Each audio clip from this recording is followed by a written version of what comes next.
Yeah. All right. Let's get a little pre-show going on here. All right. We're on Facebook. We're on YouTube. The Twitches just take longer and longer to connect to lately. I wonder if it's got anything to do with that hack. Well, they were hacked, yeah. Yeah, that, and all it did was just, out the Critical Role guys as multimillionaires, which, no shit. Are they? Wait, what happened? They're Twitch got hacked, and as a result, a lot of their, among other things, all their source code got hacked and leaked. Mm-hmm. So they got forced open source. And then payroll data, payment data for affiliates went out. And the Critical Role guys are getting like $9 million a year or something like that off their Twitch. Wow, it'll be interesting to see where they're pulling that, because I can tell you from those guys, they're awesome when they come into the bar. They're watching what they're spending. So I wonder, how much of that's actually going to the lot players. of it goes to their corporation. They're all incorporated and everything at this point, and they have employees and they got to pay for production and stuff like that. So that's gross. Yeah. That's not that's not their net. I'm sure that and they're not out popping bottles every night and shit like that. But they also did 11 million on their Kickstarter, but that was to do the Amazon series. That was to fund. That was the fund. I think the first 11 or 12, and then Amazon picked up, I think, the back 8. And kicked in. But which I'm really stoked for. I'm very, very excited to see that. Oh, the trailer looked fun. Yeah. I have finished Exandria Unlimited. Really, really enjoyed it. I've listened to a couple of the one shots now. I really like Abria. Yeah. Oh my gosh, she's amazing. She's great in person as well. I'll be interested to see whether, it'll be interesting though to see, depending on who was moving the money around, et cetera, over there. If some of the people are like, wait, how much money did we have coming in? And how much was I supposed to get paid? That's the one thing about all this forced transparency is that it gets people asking questions, Yeah. So, but the thing is that they seem like a really, great crew. They're all friends. They're good. They're good people. And they're dealing with, gross amounts of money, not net. Yeah. So, but it is it's nice to see what's potentially out there. Yeah. I don't know. I keep thinking about that'll be us by next year, right? Yes. Yeah, 5 white guys. Not happening in today's age. No. But there's filters for that. Oh Jesus. Oh boy. Oh boy. Oh man. I'm glad we literally have nobody watching. Oh, digital. Digital definitely not cool. Is that a thing? Well, they talk about digital blackface when you're a white person posting black memes and stuff like that. That brings a new layer to it. That's a whole new level. Oh, that felt like a. I was envisioning character filters, but if you want to go racial, no, we don't. We don't. Feldruucan could have a golden Dragonborn. We're putting a hard stop on that right now. I would love a gold Dragonborn filter. Yeah. That's where I went, but I guess outrage culture is make it a problem. Yeah, I'm gonna make my coffee right now. I'll be right back, guys. This is Dragonborn erasure. I'm already using my gnome filter. I don't know what you're talking about. That's right. Nate is actually the gnome filter is a red pointed cap and a beard, right? Yeah.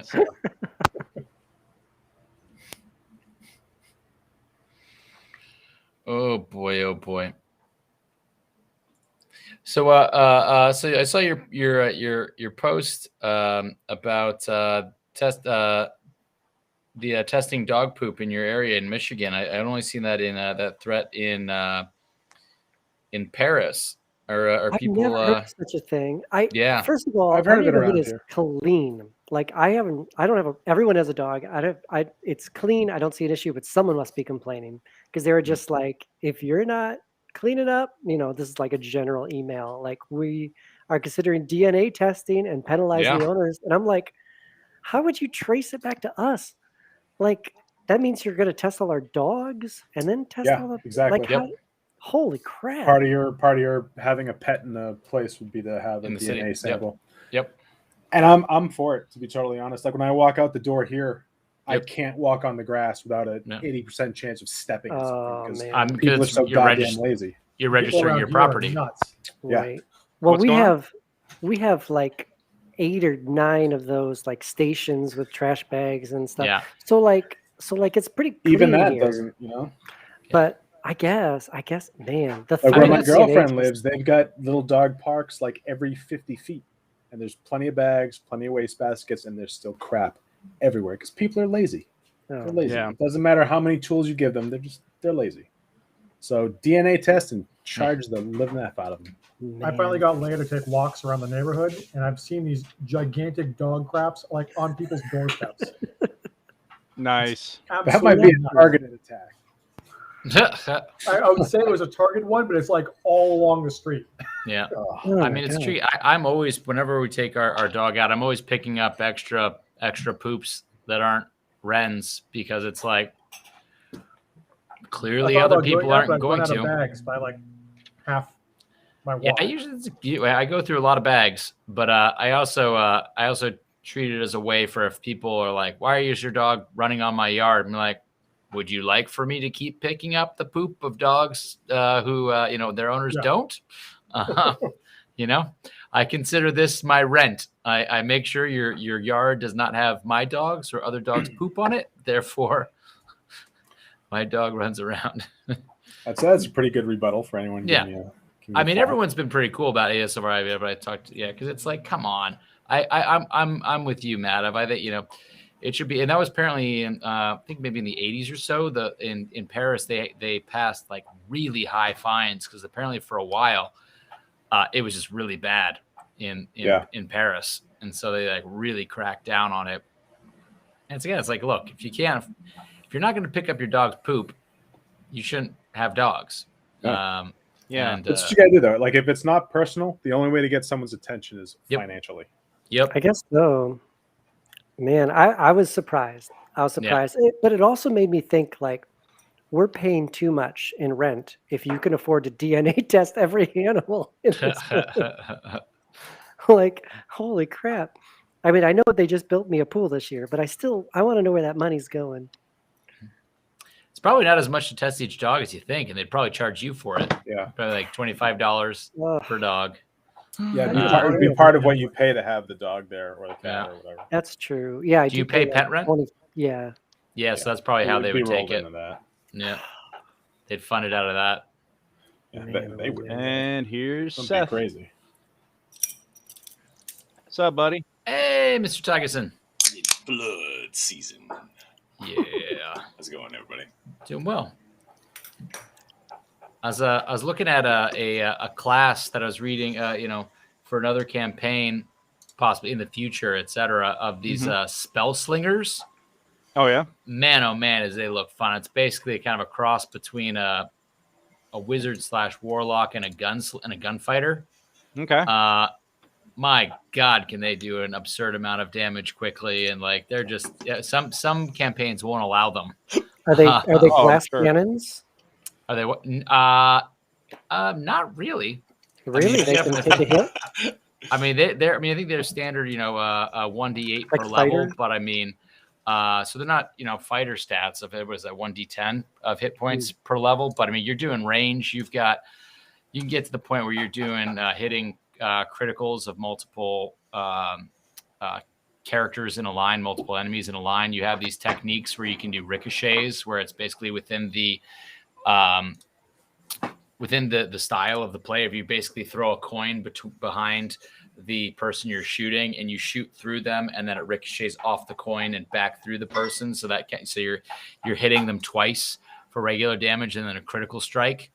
Or all just sorts of cool moves where it's basically, it reminds me of the Dark Towers of your a gunslinger, kind of like that in a way. It seems, and can imbue. It seems like a lot of fun, especially those hippo. I mean, I was thinking, the hippo character, gunslinger, basically spell slinger, cool. or the turtles. There's just so many different fun aspects. Some of those new races seem pretty. Well, who's going to die first so we can add one of these new characters?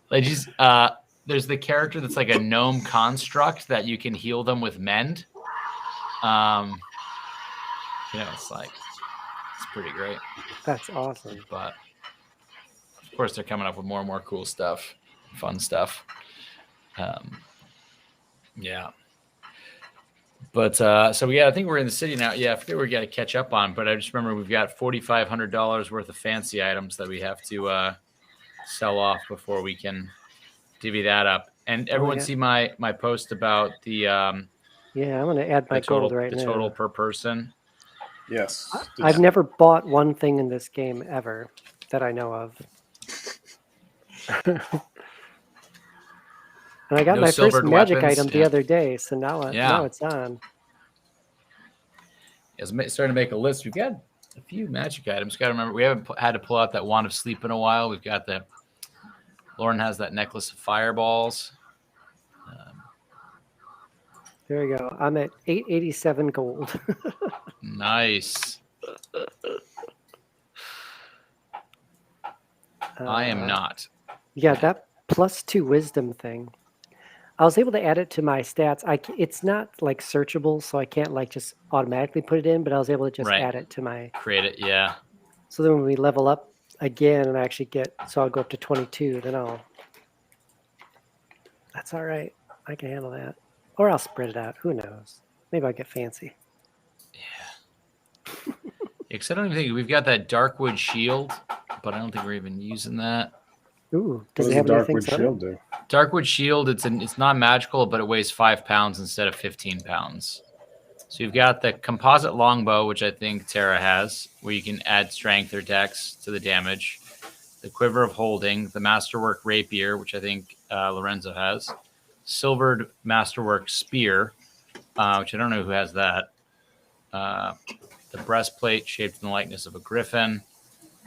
I was wearing that, but now I'm wearing that new plate piece that we got. Gotcha.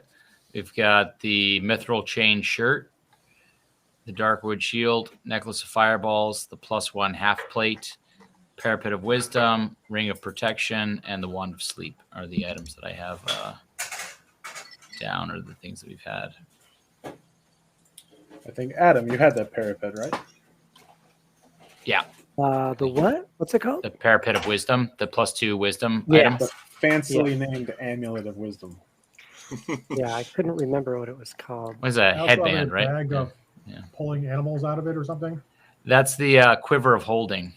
No, the other one I got from the gnome. Oh, isn't that thing that got you infected? Yeah, what but is it's clean now, from what I was told. What is it? Yeah, a bag of animals.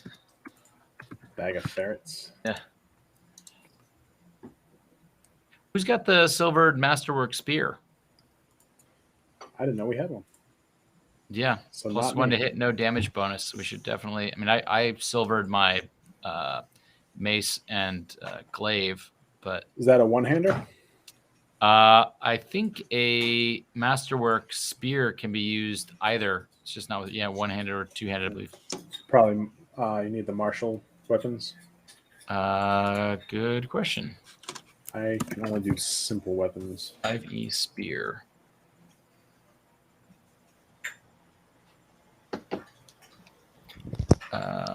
Where did I find this parapet? It is considered simple.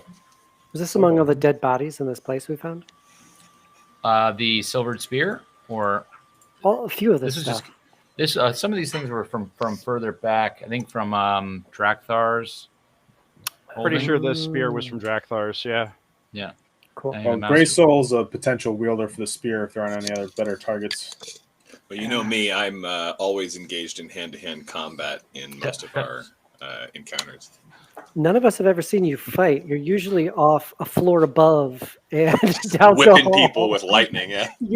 We don't know what you're doing. So you might go, is he just creatively using that one spell? No, it's just one of the very few spells I have. He burned through all his other stuff, bringing his cat back to life, I think.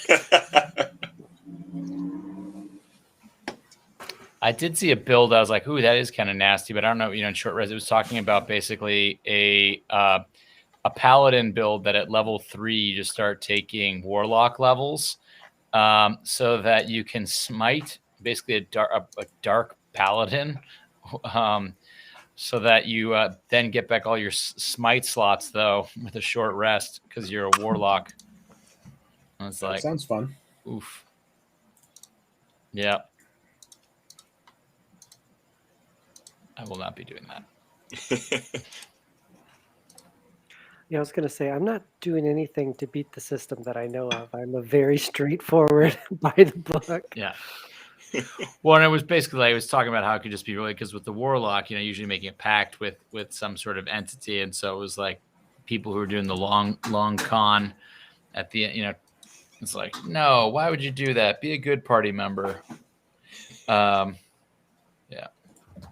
I don't know, fellas. Maybe you can make a pact with my dad. He's pretty good with the Warlock stuff. and he's of the Celestial variety, so it's not evil. Yeah. Is your dad godlike? I don't know. Do we know you talked to your dad? I don't think any of us know that. We know you talked to someone in your head, but I don't know what I know and what I know. Yeah, well, how can you be sure that any of the voices in your head are even are not all one and the same? Or, maybe you do really have like 8 or 9 different entities, living up there rent free. Yep. Goodness knows that they could pay some. Yeah, right. Well, let's go ahead and fire it off because it looks like we got everybody here for tonight. Pew, pew. Yeah. Well, good evening, ladies and gentlemen, ladies and gentledems. My name is Greg, and I am your Dungeon Master this evening. Welcome to Brutes in the Shackled City, episode number 43, Flood Season. So excited to be here. So excited to be back. Apologies. First off, couple of little housekeeping things before we get going. First off, apologies for no episode last week. It was kind of a last-minute thing. I booked something and had been sequestered all day without a phone. I thought that this was supposed to be like a half-day thing and there'd be plenty of time for a session. And unfortunately, fortunately for me, because it was kind of awesome what happened, but I can't talk about it yet. I was sequestered without my phone and under NDA, so I couldn't even post like, "Hey guys, no stream tonight," because of just what was going on. But hopefully, I'll be able to talk about that soon. Hopefully, even sooner, you'll be able to see it, probably on YouTube or on Fox. So, very, very excited for that.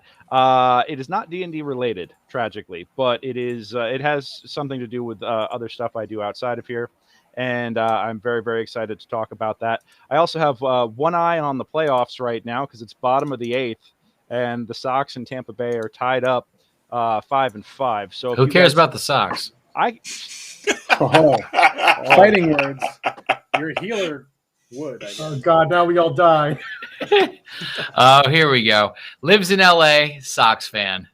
Wally the Green Monster comes out and clubs you to death with a baseball bat. Take 10d10 damage.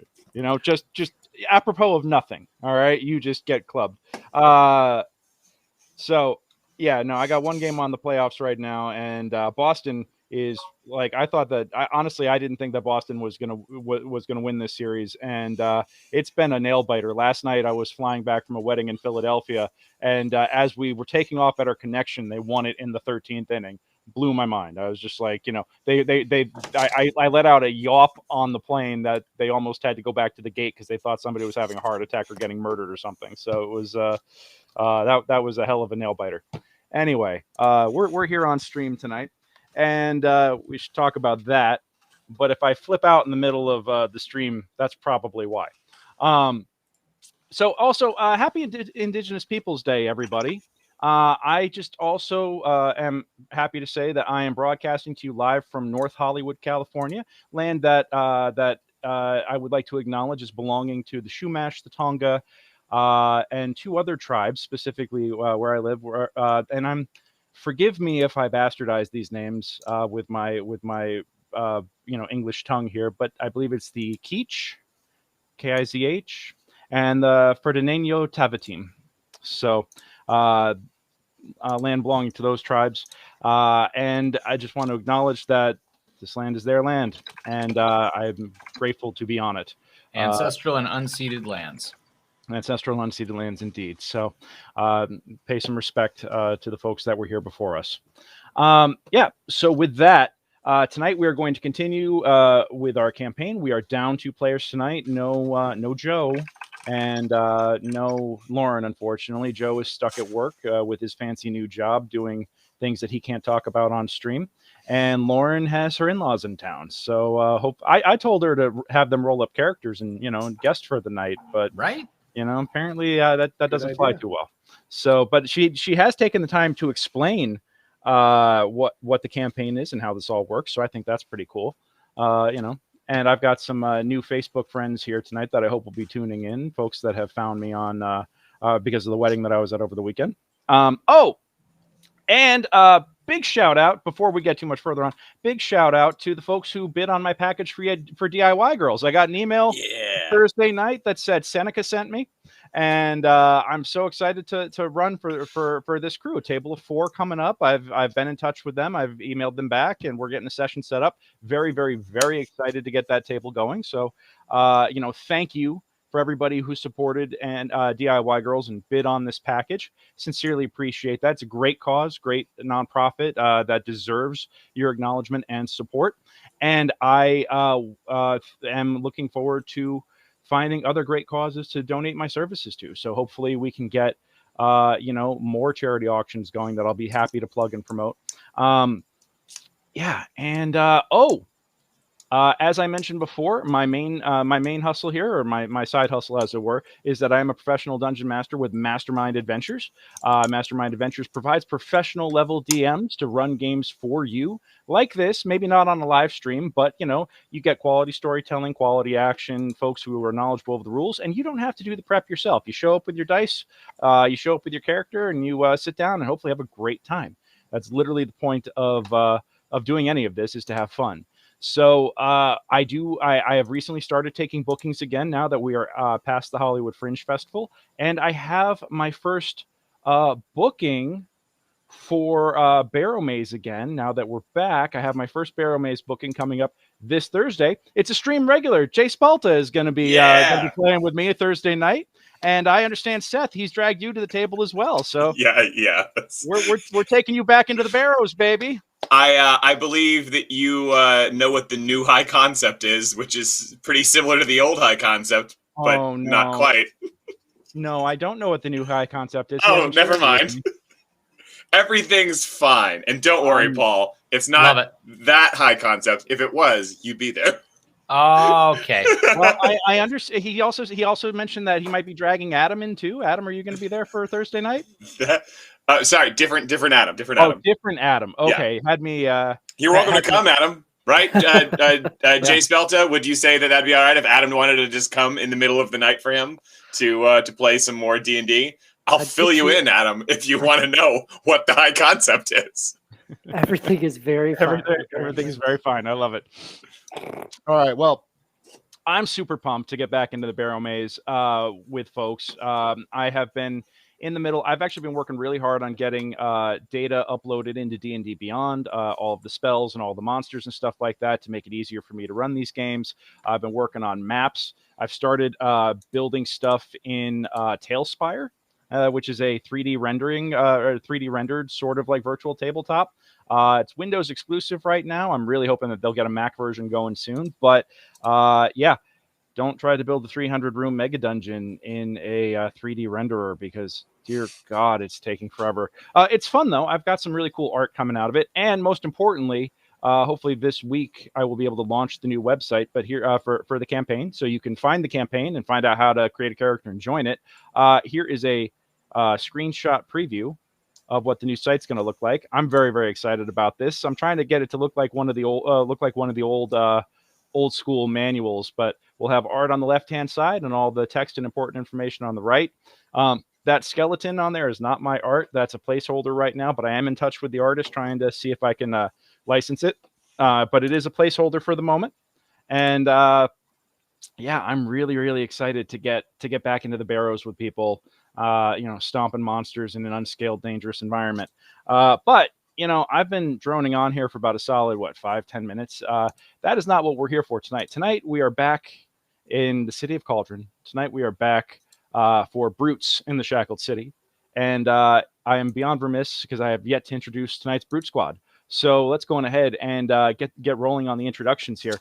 Let's start on this direction because I can never remember I can't tell if this is mirrored or not until I do something like this. So let's start with Nate. Hi, I'm Nate. I play Lorenzo Ledoux, the rogue. I was going to tell a story about how I once got lost and discovered a 7-Eleven, and so now I own it. Nice. Yeah. Don't tell us the unspeakable things you did to the previous inhabitants of the 7-Eleven. Yeah, please don't. They were Please. all forced out. Oh, Now Lord. mine. Alrighty. All the Mountain Dew.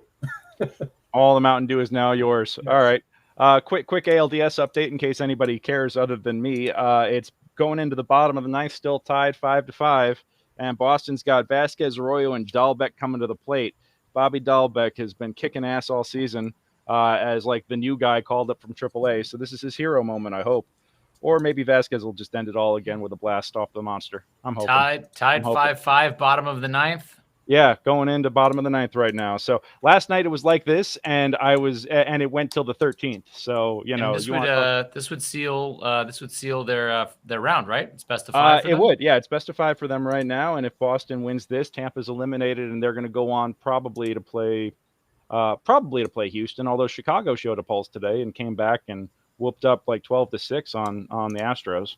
So who'd be a great baseball player? Seneca Polaris. Yeah, Seneca Polaris. Yeah. Oh, hey, lovely segue there. But you know what? We're going to do introductions with Matt because I don't know how the hell to point on a mirrored camera.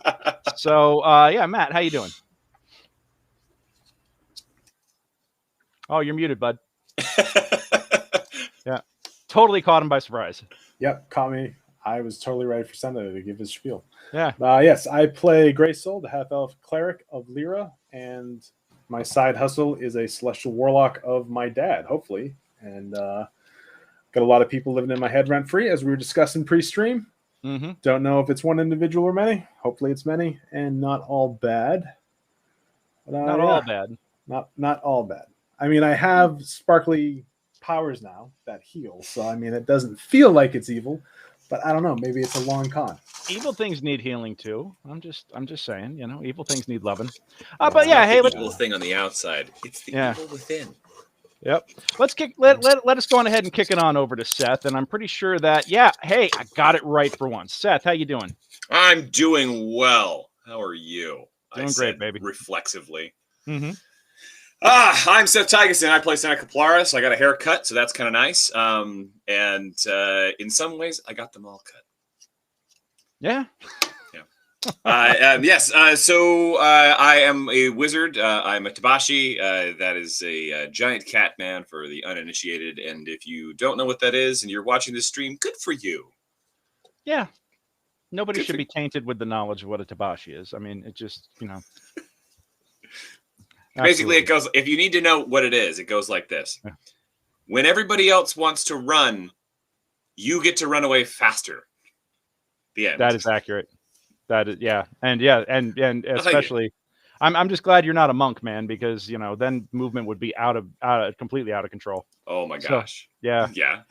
Hey, actually, give us a quick 360, man. Let's see how short you actually did cut it. Okay, so I have taken a long while to actually try and get this fixed up. So I've got the hair still long, but my wife went and actually did all of the stuff because apparently every time I went and tried to shorten this, I just kept shortening a part in the back the wrong way, and I was supposed to go to a wedding that is way fancier than I had any right to be at.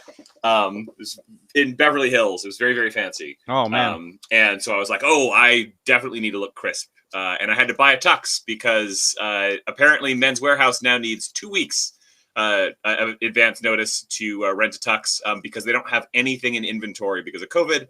Yeah. And I contacted them 13 days out. So no. That cost me a lot of money because I had to go buy a tux. That's brutal. But hey, you know what? I mean, now you'll be the prettiest Tabashi at the ball. So that's awesome. Fun fact, Amazon sells very poor quality fabric, but very nice looking tux coats. Okay. Well, good to know. Good to know. Thank you. So as long as nobody comes up and it's like, ooh, this is really nice, then it will look really nice. But then they touch it, it's like, oh, this is like if you were going to wear a costume of a guy wearing a tux, then this is what you would buy. Felt? It's a felt tux. I love it. It's a felt shawl and like polyester, thin garbage fabric for the actual suit. Anyway, I'm done. Bye. Awesome, buddy. Well, hey, you look great. You look great. Now the question is did Seneca get shaved as well? No, Seneca would never do that. No. He needs to make sure that everyone sees the full furry might that is the Tabashi in all of its glory. Gotcha. All right. Well, for the man who needs no help for me pointing to him, let's go on ahead and get Birch up in here. What's going on, bud? All right. Well, let's see. The Dodgers and Giants are tied at 0-0, since apparently we all care about baseball. I'm disappointed we don't get to see Seth's tux. We got to fix that. Yeah. I live on the land of Peoria, but my city is specifically named after Okamus, who is a Chippewa chief. So that's all. Oh, that's awesome. Caught you up on everything. Yeah, John Okamus. John. His name couldn't have been John. That doesn't feel right. No, I mean, How unless is his he name was John? anglicized, anglicized There's for a the story record there books. I don't know yet. Yeah. I wanted to clarify that these boxes do not imply that I'm moving again. These are multiple Christmas trees that I have bought. My Christmas tree didn't make the trip here to Michigan, so I went to the store, and why buy one when you can have two for twice the price? Yes, excellent. Fair. I play. That's just science. It's in the science field. I play Birch, a druid, who now is the wisest person you'll ever know, and yet somehow still makes very poor decisions. Well, just because you've got a high wisdom score doesn't mean you know how to use it, So, except for saving throws. Type of defense about things before.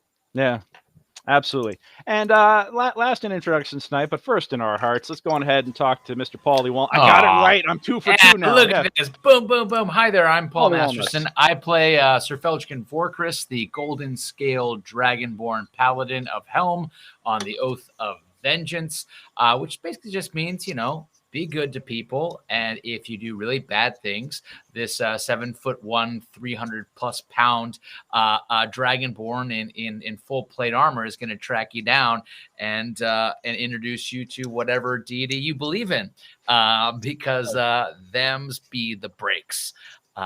So, wants to be friends with everybody, but also wants to punch bad guys in the face because somebody's gotta.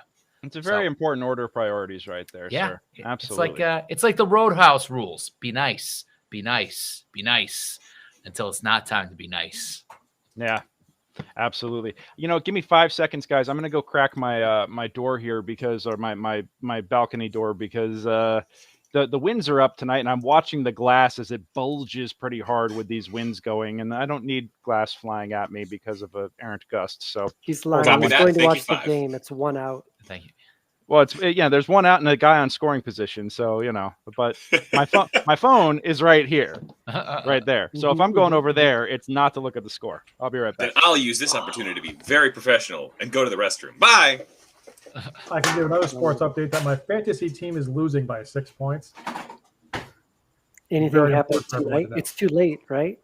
Are all the games over? No, there's one game going, and my defense is crumbling, and I'm going to lose. Yeah. And we are back. We are back on the home front tonight. Everybody's streaming from home this evening. Unfortunately, I missed being able to be at the theater with you guys, but thankfully, the good news is we've got somebody who's rented our space almost every day this month to run rehearsals for a show that they've got going up at the end of the month here. Heck yeah, thank God, because I like being able to pay rent and eat food. But I would love at one point to get us all back live in the theater at some point and get Adam, get you and Lauren coming in with the talking heads effect again, because that I thought was pretty fun. We'll just get it figured out at one point. I'm giving Seneca here a minute to get back before I get the session going. That's why it's all non sequitur all of a sudden. Or we should see if we can test that out at the Thymele if they have open nights of like, hey, can we try it at your place? I would love that. Except and John is great. I love John. I don't like giving John so much money. That's no. I didn't mean giving him. I said as a proof of concept. If you if they haven't done that yet, I'm right there with you. I'm not talking. If they've got an open night where they want to try it out. And I've been, it's really funny. I got a Peerspace request the other day. Peerspace is one of our booking services. I got a request the other day from another D&D live stream that wanted to rent my space Friday nights to run their stream. And they said, well, we want to just rent Friday nights, but we want the ability to leave our set up all the time, and you know, and then we need you to cut us a break on your rate because it's really. And I'm like, thank you for your interest. Yeah, your setup. I was a bit of a jerk. I didn't respond. You know, because I was also traveling when it came in, and I saw it come in, and I read it, and I was like, I'll get back to these guys later, and then I never did. And then I guess if they watch this stream and know that that's a viable thing that you can do there, then they know their answer now. If you want me to reply to them on your behalf just to make sure that they realize how ridiculous the request is, I will gladly do that for you. It's just leaving the setup all the time, you know, and then also Friday nights. I'm like Friday only paying for Friday nights, but leaving the setup all the time. It's like, and then you know, like I'm not gonna. It's like it's a theater. It's not a. I mean, it's called studio stage, but it's not a studio tradition in the traditional sense, you know. So it's not the kind of thing where you could just like move in and leave stuff up all the time. Not when I've got people who want to run plays. So, anywho. But anyway, that's neither here nor there. That's just a funny little anecdote. But I did get a kick out of having another streamer reach out to me. We were doing some research on the Ebon Triad before, and I was wondering, you know, there's some brief things out there. How much did we find out about them? There's some brief things out there in the broader world about them. We should actually do the recap real quick just to get everybody else caught up, because it has been 2 weeks. But we will dive in, because you guys, as we ended last week's session, you did learn about the existence of the Ebon Triad, and I think that is going to be the start of where we start tonight's adventure. So who wants to recap 2 weeks ago? Anybody? It's spotty for me. I don't know. I'll do my best, and you fill in for me. Yeah, go for it. And anybody else? Okay, so basically, we cleaned up at the was it the Tavern of the Golden Monkey, or the Golden? Yes, the Golden Monkey Inn. Yeah. The Golden Monkey Inn, and Lucky Monkey, not Golden Monkey. Yes, but we repaired cosmetically, at least the body of the High Priest, and put him on the back of my celestial warhorse, Dawn, and so which name TBD. I've got to talk to make sure that Dawn thinks that's the proper name for him or her. Actually, I should probably take a look to see what gender my celestial or they. And we came on back to the city of Cauldron, and informed the now High Priestess Jenya of what was going on, and we were trying to do some digging into what possibly could be the folks behind the stealing of the wands, what they were interested in, and we have with us. Do we still have we brought back with us a dark elf who has slipped off into the city, who said they would talk with us again. Yeah, Shensen. And of the Drow of the Striders of Selion. Yep.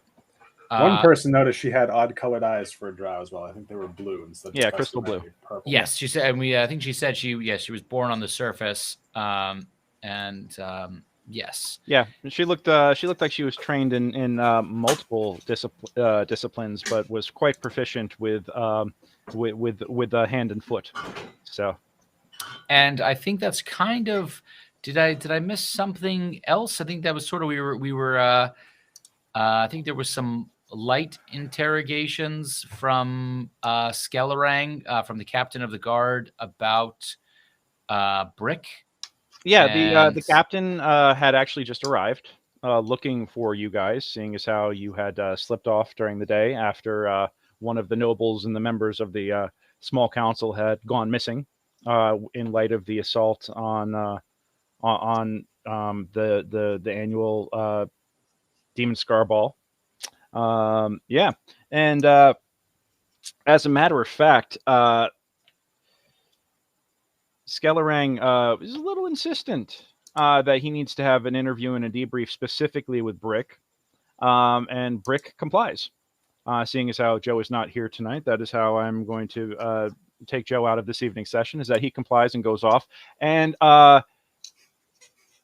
Brick, famous for his compliance. Yes, indeed. Let's just say it wasn't so much of a request, or a request as much as it was a insistence. I don't want to say demand, because demand sounds a little confrontational, but let's just say that it was very much like not an option. But Tarafirith did go was allowed to accompany him to just provide moral support, a buffer, moral support. She's just witness. There. Yeah, a witness. So, yes, the rest of you have retired to the library, or have not retired to the library, but you've gone to the library for research, and you've got Brother Rufus there assisting you as you go through tomes and scrolls. Doing all kinds of digging on the looking for information on the churches that are all featured on this interesting symbol. The symbols of Vecna, Bane, and Cyric are all in on this triangle-shaped holy symbol, and it's quite fascinating because these churches allegedly all hate each other. And Boston just won it. All right, sorry. Congratulations! They had a good Meadows. Sports ball rehearsal. Ball. An excellent sports ball rehearsal. Yep. So standing ovation. I'm sorry, Paul. Am I interrupting your D&D session? I know I am. Sacrifice Fly. Yeah. By Hernandez. Sack Fly by Hernandez and Santana scores. I love it. So we now go on to take on probably we'll see if it's Houston or Chicago. I still hate Houston. Greg, I appreciate that you love Boston, but I would have to say your love of Boston is about here, and your skill as a DM is here. So I just want you to recognize your specialness that is you, of embracing that. So. Yeah, I will have to tell you about my last visit to Boston a couple of weeks ago at one point, and what a dear friend, a Yankees fan no less, arranged for me while I was there. That was quite the treat. But that's a story for not on stream. And the team thanked you for all your help during this season. They really did, for all the rooting and all the faith and everything that I had in them. But that was, again, neither here nor there. I apologize for the interruption. But that is quite. So we're in the library with Brother Rufus. Brother Rufus, and you do go scrolling through. There's a old dusty tome. Looks like it hasn't been touched in literally probably 20 years. Covered in about 2 inches of dust in the back. Tobin's Spirit Guide. Let's call it that. And in the back of it, you do see an illustration, a crude drawing that seems to resemble very closely the holy symbol that you currently have in your hand. That seems to be devoted to not one but 3 deities. And what you know about these churches is that while they are united in the sense that they are all evil, they hate each other.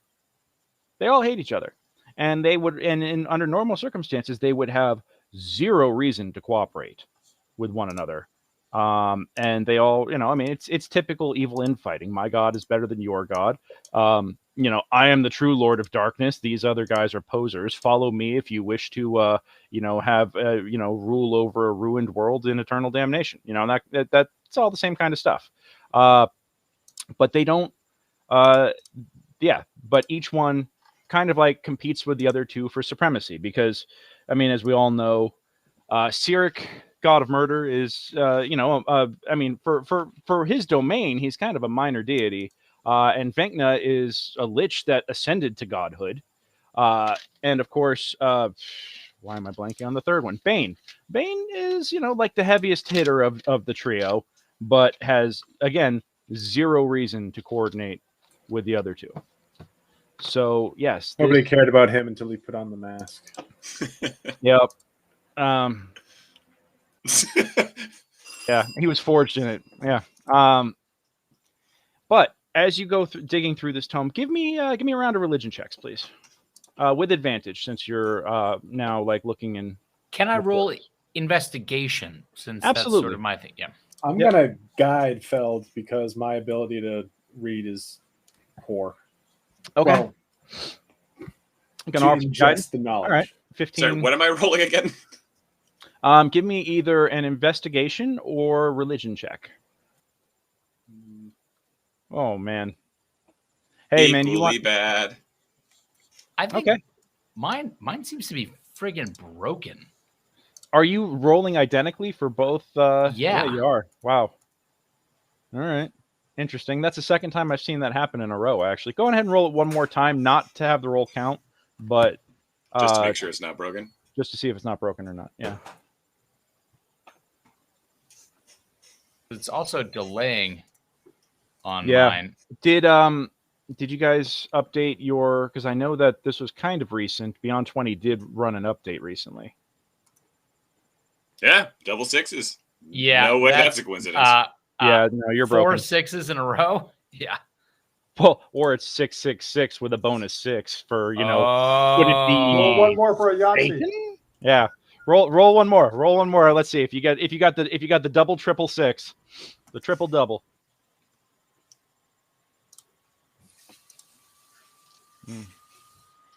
Come on, baby. And he did now. You hear me, baby? Hold together. Holy shit. Yes, Yeah. Yahtzee. So, That's that is Satan confirmed. This is the devil's game that we are playing. I apologize sincerely for corrupting your souls, but Feld just rolled triple 6s twice with advantage. Man. All right. I think let's see. Let's try doing this manually. Mm-hmm. Okay, well, manually it seems to work. Plus guidance would be, what is it? Plus a 1d4? Yeah, D4. That is correct.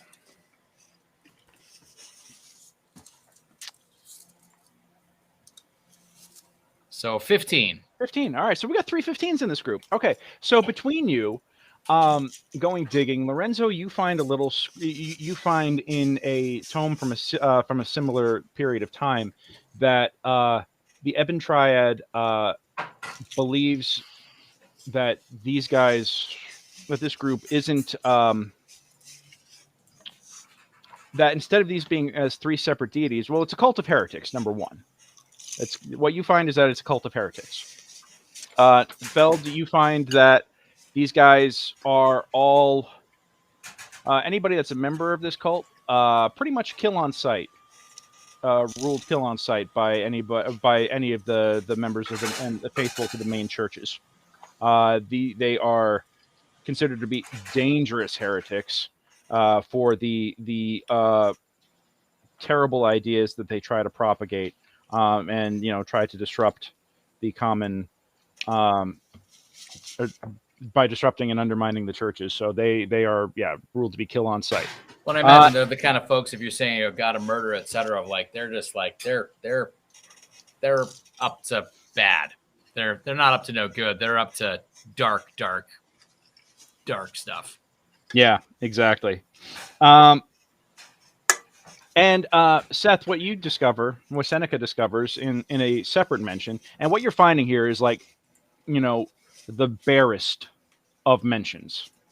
Like I said, the cult of heretics, ruled kill on sight by the main churches. And Seth, what you find is that their main sin is that they don't believe that Cyric, Bane, and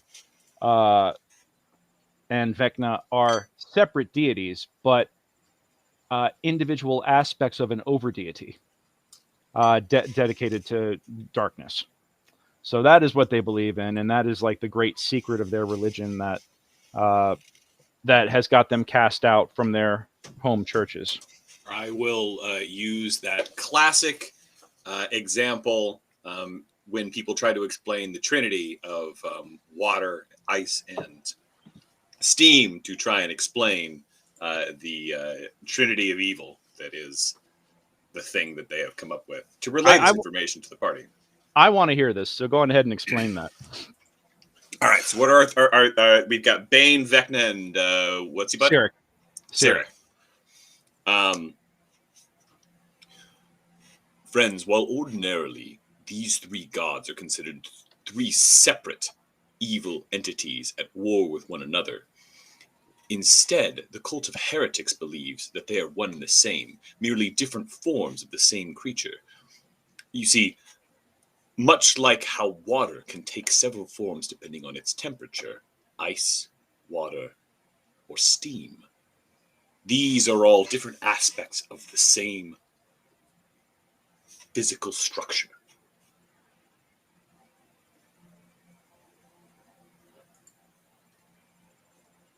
I never went to Catholic school. Yay! Heyo. Well, All right. right. That makes sense. I So think this we is nod like along. Yeah, you This is you like a nod along, and sect? it's like that's yeah. It's That and, seems to be what I found. Yep. yeah. Okay. Is there any reference in this book about what they are trying to do or what their ends are? Well, it's the briefest of mentions, but again, the ends are that they wish to rejoin the three fractured aspects into the supreme overdeity that they believe these three make up. And that is their overall end game. But again, this is they're referred to as a small splinter faction of heretics. Yeah. So would I be investigation or arcana to know how that sort of thing generally tends, if they believe that, or if that tends to happen, how one rejoins aspects together? That is outside the scope of this adventure. Number one. Number two, you could try an arcana or a religion check to see if maybe you can come up with an idea.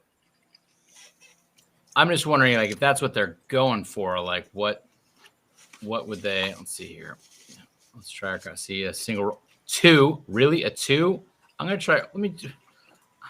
D&D Beyond is. I see a 1 actually because got a because it's a 2 minus what? Yeah, I'm just wondering. 31. 31.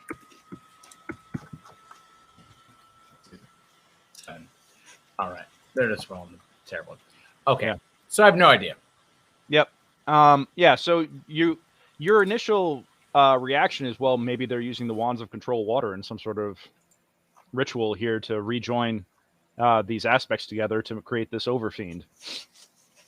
And as these horrific thoughts start entering your head, you are like, but what does water have to do with any of this?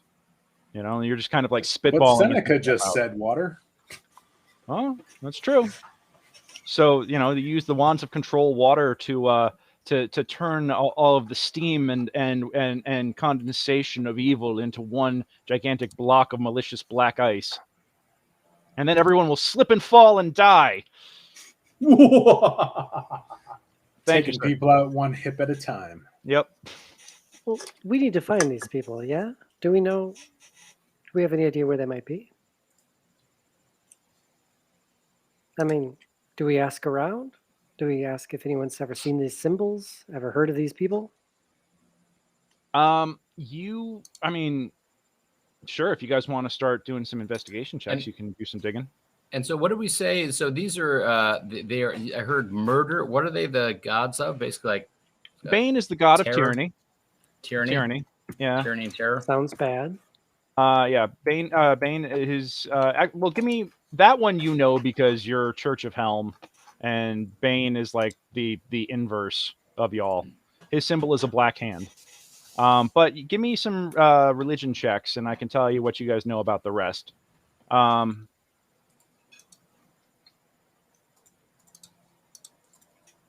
smart. And that nat 20 makes no sense to me. I Greysoul, don't know a lot about religion. Give me a wisdom save, actually. Because you have to roll all your you've got a slightly different you've got a slightly different perspective on things. All right. Yeah. 12 for the wisdom save. 12 for the wisdom save. Okay.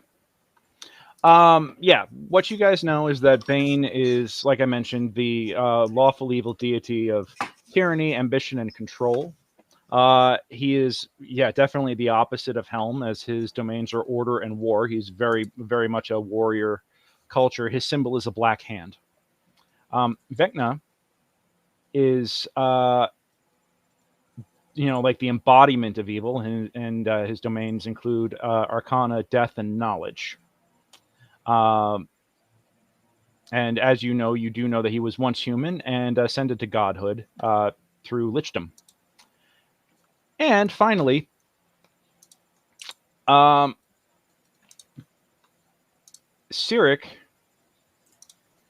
Let me see here. Cyric is particularly loathed by Bane for a number of reasons, mostly due to betrayals and such during the various divine wars that have happened over the past generations. His domain is trickery. Bane also has an axe to grind with him because he is a deity who has poached some of Bane's followers, which kind of in a way gives credence to the Seven Triad theory.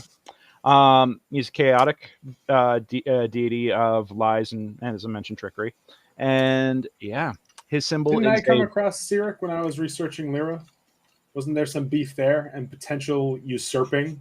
You did, as a matter of fact. And with a wisdom save of 12, I'm going to get to you in just a second. Okay. Cyric's unholy symbol is a black starburst with a skull in the center of it. My favorite flavor. Yep. Oh, and I forgot to mention that Vecna's symbol is a skeletal hand with an eye sitting in the palm, and his portfolio is mostly evil secrets and domains are arcana, death, and knowledge. So, yeah, you have a lawful evil, a neutral evil, and a chaotic evil deity. And two of them have been around since time began, in Cyric and Bane, and they already have a rivalry established.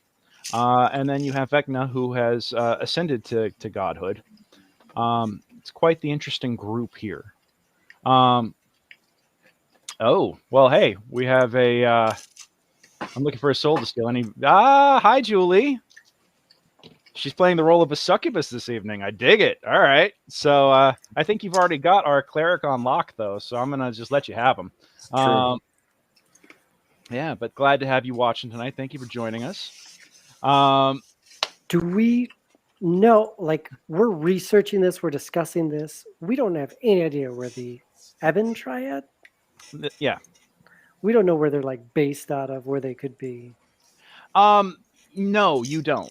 And there is no information that you can find on like where their headquarters is or whatever, because you're pretty sure if that was common knowledge, the other churches would have, each taken shots to absolutely level and obliterate it. Right. And do we find anything in there about any sort of commonalities of them using were creatures or were aspects? No, you do not. Like I said, everything that you find out about the Ebon Triad is what I've given you, and that's pretty much what you guys know. You found a bunch of generalities, mostly like, the equivalent of like, notes and captions in the margins and stuff like that of information about these guys. Yeah, but it is very clear that being branded as heretics, they're pretty much kill on sight, and it's a very dangerous thing to believe in the Ebon Triad. Yeah, so that's what you find out about that. Now, with a 12, Greysoul. Yes. You hear in the back of your head a feminine voice. Interesting reading material.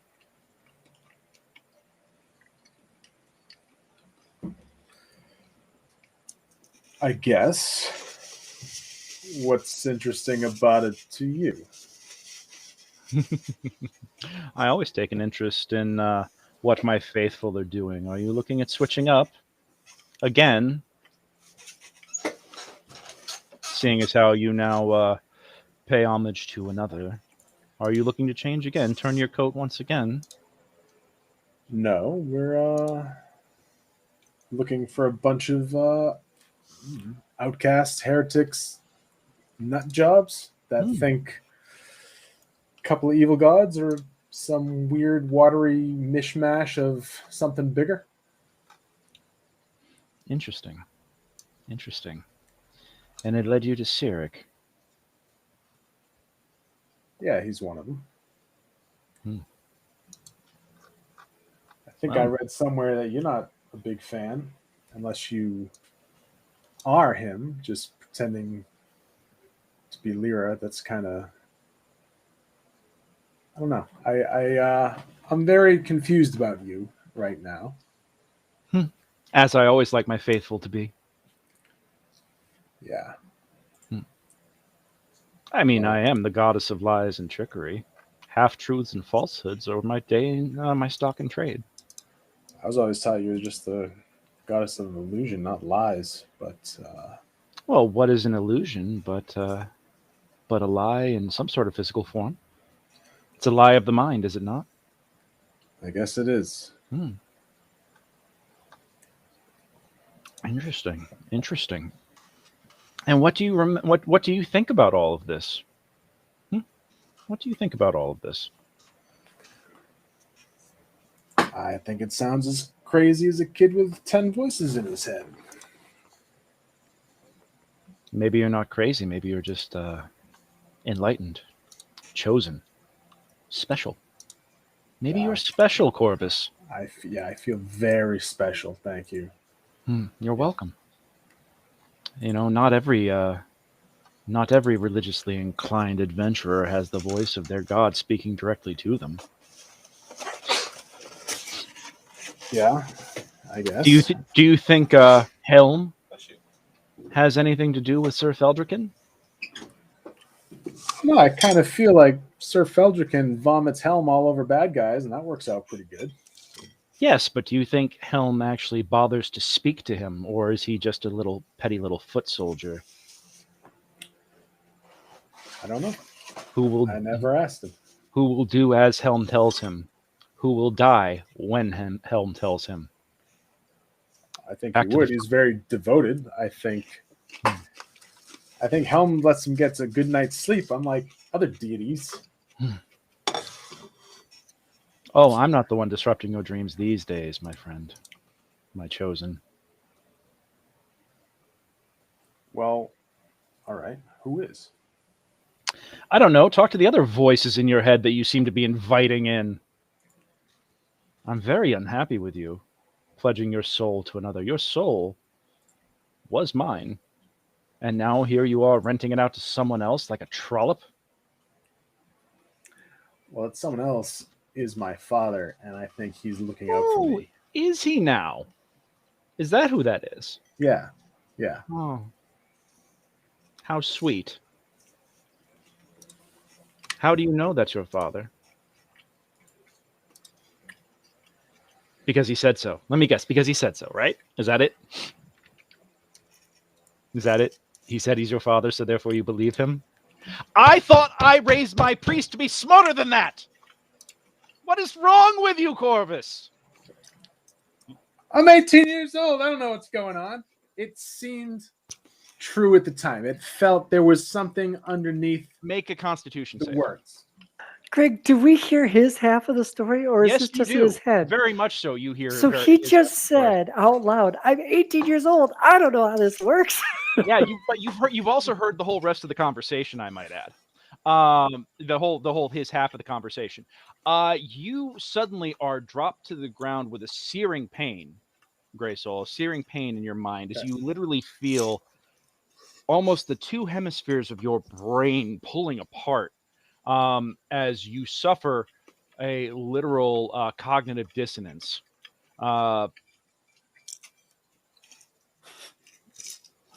Who is this? It's a different voice. Sounds like Daddy's home. Who is this that doubts me and my love for my son? Oh, hello there. Yeah, you guys see Greysoul hit the ground and yelp in pain. Would anybody like to take a reaction? Preferably not fire breath. So we all take out our weapons. Yeah, it's like... Roll for initiative. No.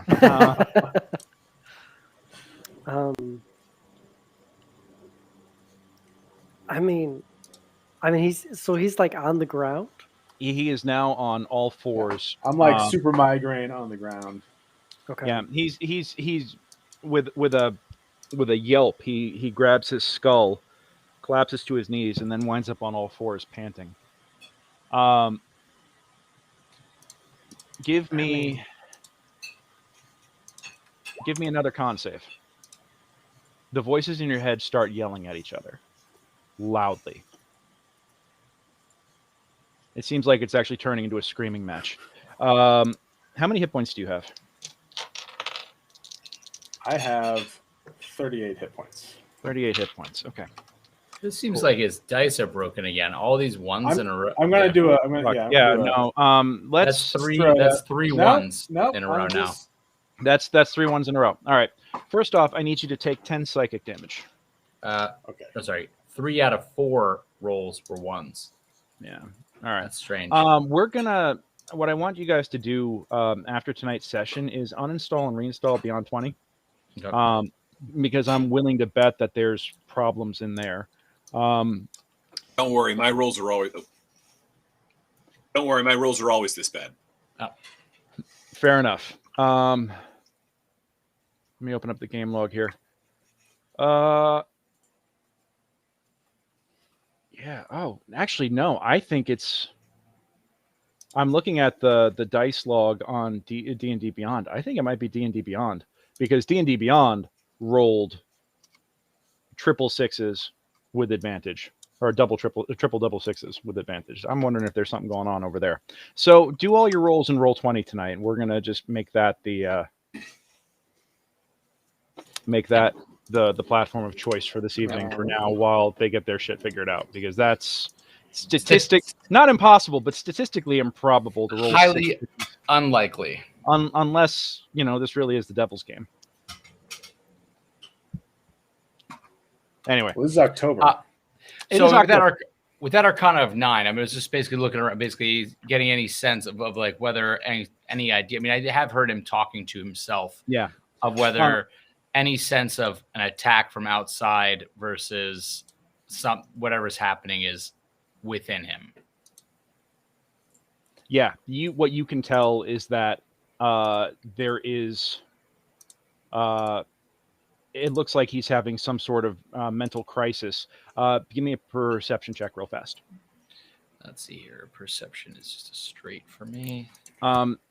Yeah, actually, it also looks like it could be a psychic attack. Oh God. Yeah.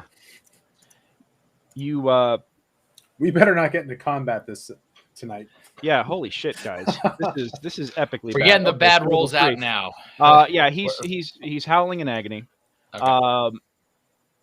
Matt, you do have the capability of forming words as you're howling in this pain. Do you have anything that you wish to be saying as you're, or it's just incoherent screaming the I think incoherent with a splash of make it stop. Yeah, would be good. I think rolling around. As I'm looking around, I'll be saying, Greysoul, is it an attack from outside of you or from inside of you? Yeah. Lorenzo, give me a perception check real quick. Yeah. And yeah, you give me a con save real fast to actually be able to answer him. Greysoul, to be able to actually perceive what he's saying. All right. Yeah. You see no blood is flowing freely from his nose. And it looks like it could be coming out of his eyes. Okay, that sounds bad.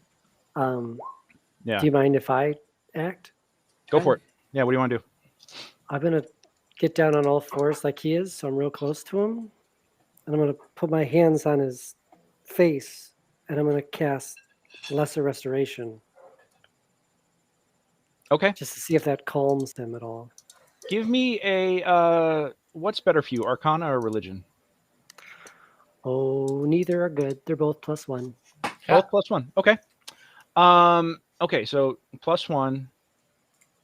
What do you want to accomplish with this spell? I want to calm his mind. He seems to be struggling internally in some way. Okay. I have no way of putting him to sleep beyond knocking him out, so I'm trying to ease his pain. Yeah, and he's half elf, so I think you get advantage on saving throws versus sleep, but you still have to sleep, right? Great, Matt? Pretty sure. Yes. Yeah. All right. I do have to sleep. All right. All right. Give me whichever check you feel is more appropriate thematically for what it is you want to accomplish.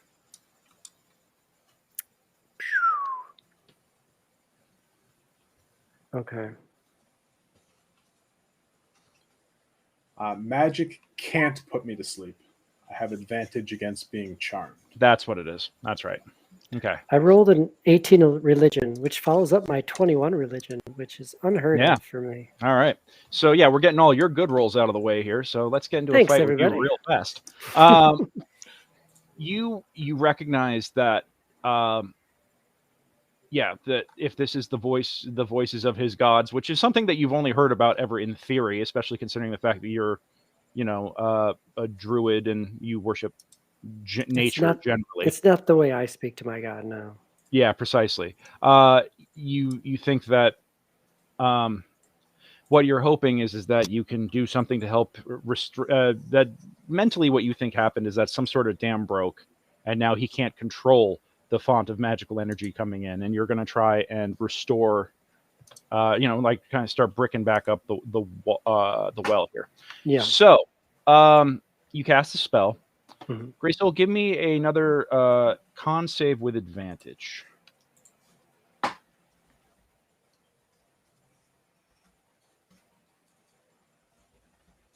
All right. 16. All right, 16 with the advantage. You feel Birch lay hands upon you. And you feel the voices that are literally screaming and the energies that are pulling a tug of war over your very spirit. You feel almost as if that unfettered howling happening in your head at the moment, it's almost like you put on a pair of noise-canceling speakers. It's still there, but instead of it piercing your eardrums and going directly into your brain, it is now a little more manageable. You are you're able to catch your breath,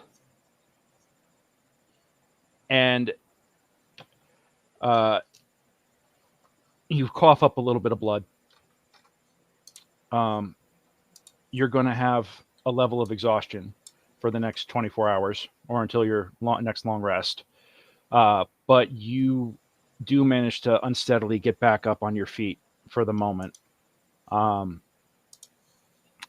in your head, in your mind, you do see and feel literally your patron and your deity. It feels like they're having a territory war over your brain almost. They're each competing for your very soul, or arguing with one another for domain over your soul. You're going to have to figure something out here. Is there anything, now that you're back on your feet, you hypothetically do have the ability to address them.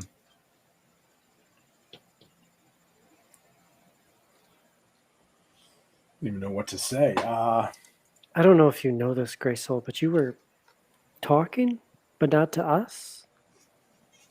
I know. Are you Birch. aware? Okay. I know.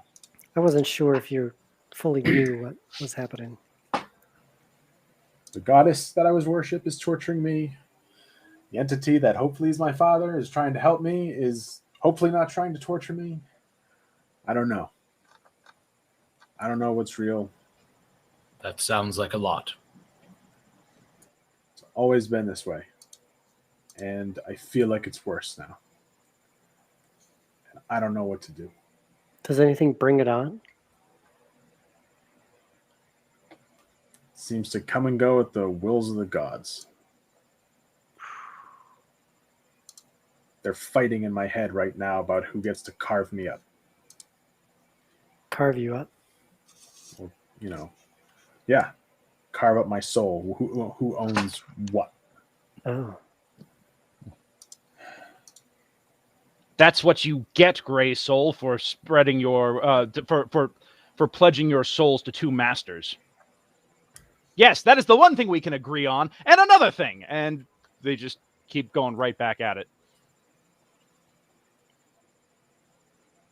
Maybe what you need, sometimes when there's an invasive species that enters an environment, they bring in another creature that eats that species, right?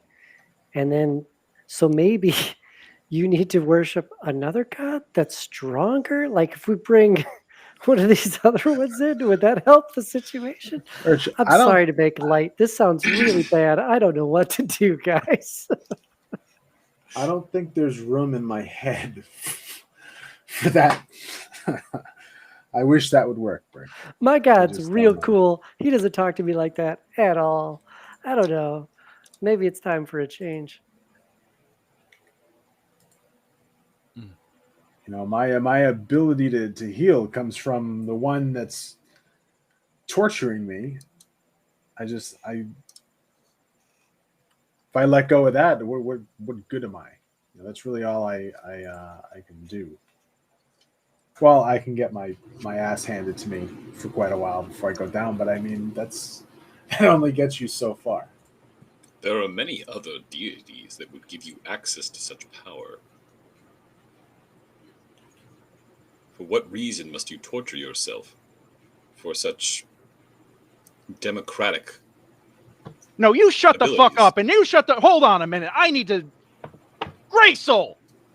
Are you literally listening to your friends right now trying to tell them that they're trying to tell you to disavow me? Do they forget that they owe me a boon that you signed for and you pledged for? Yes, what if I remember. call that marker due right now? Remember that. Yes. Okay. You remember what? Remember our souls are a little bit leveraged to one of them because of that thing in that time and that hold where we were all going to die.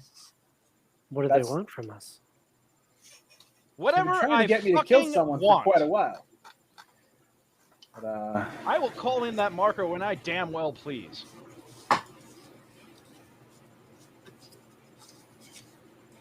It's a little bit more complicated than just choosing a new deity.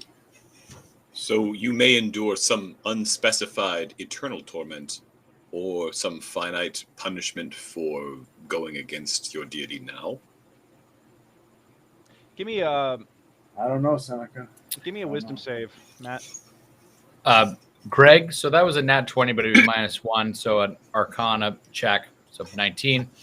But on nat 20 roll, is there a way of basically fighting against this sort of thing? If I'm already pledged to another god, of basically being able to tell a different god to stuff it, or you're rolling the wrong skill for that. Arcana? But, yeah, no, your Arcana deals with spellcasting and sorcery. Religion is much more apropos for. Okay, so let's say it's the same way. It'd be a 19, same roll. Same roll. The 20 was my wisdom save, Greg. Got it. All right, so dirty 20 for the wisdom save. First off, you feel you manage to control the urge and stuff down your deity's attempt to force you to cast a spiritual weapon and strike down Seneca. Right. Am I aware that that's what they just tried to make me do? Your hand shot up into the gesture to conjure it, and you went, nope. Yeah. As you consider this is very much think Dr. Strangelove. You know? Yeah. You ever see Dr. Strangelove or How I Learned to Stop Worrying and Just Love the Bomb? No? Or Liar Liar? Yeah. Yeah. Seneca, I think my deity just tried to kill you.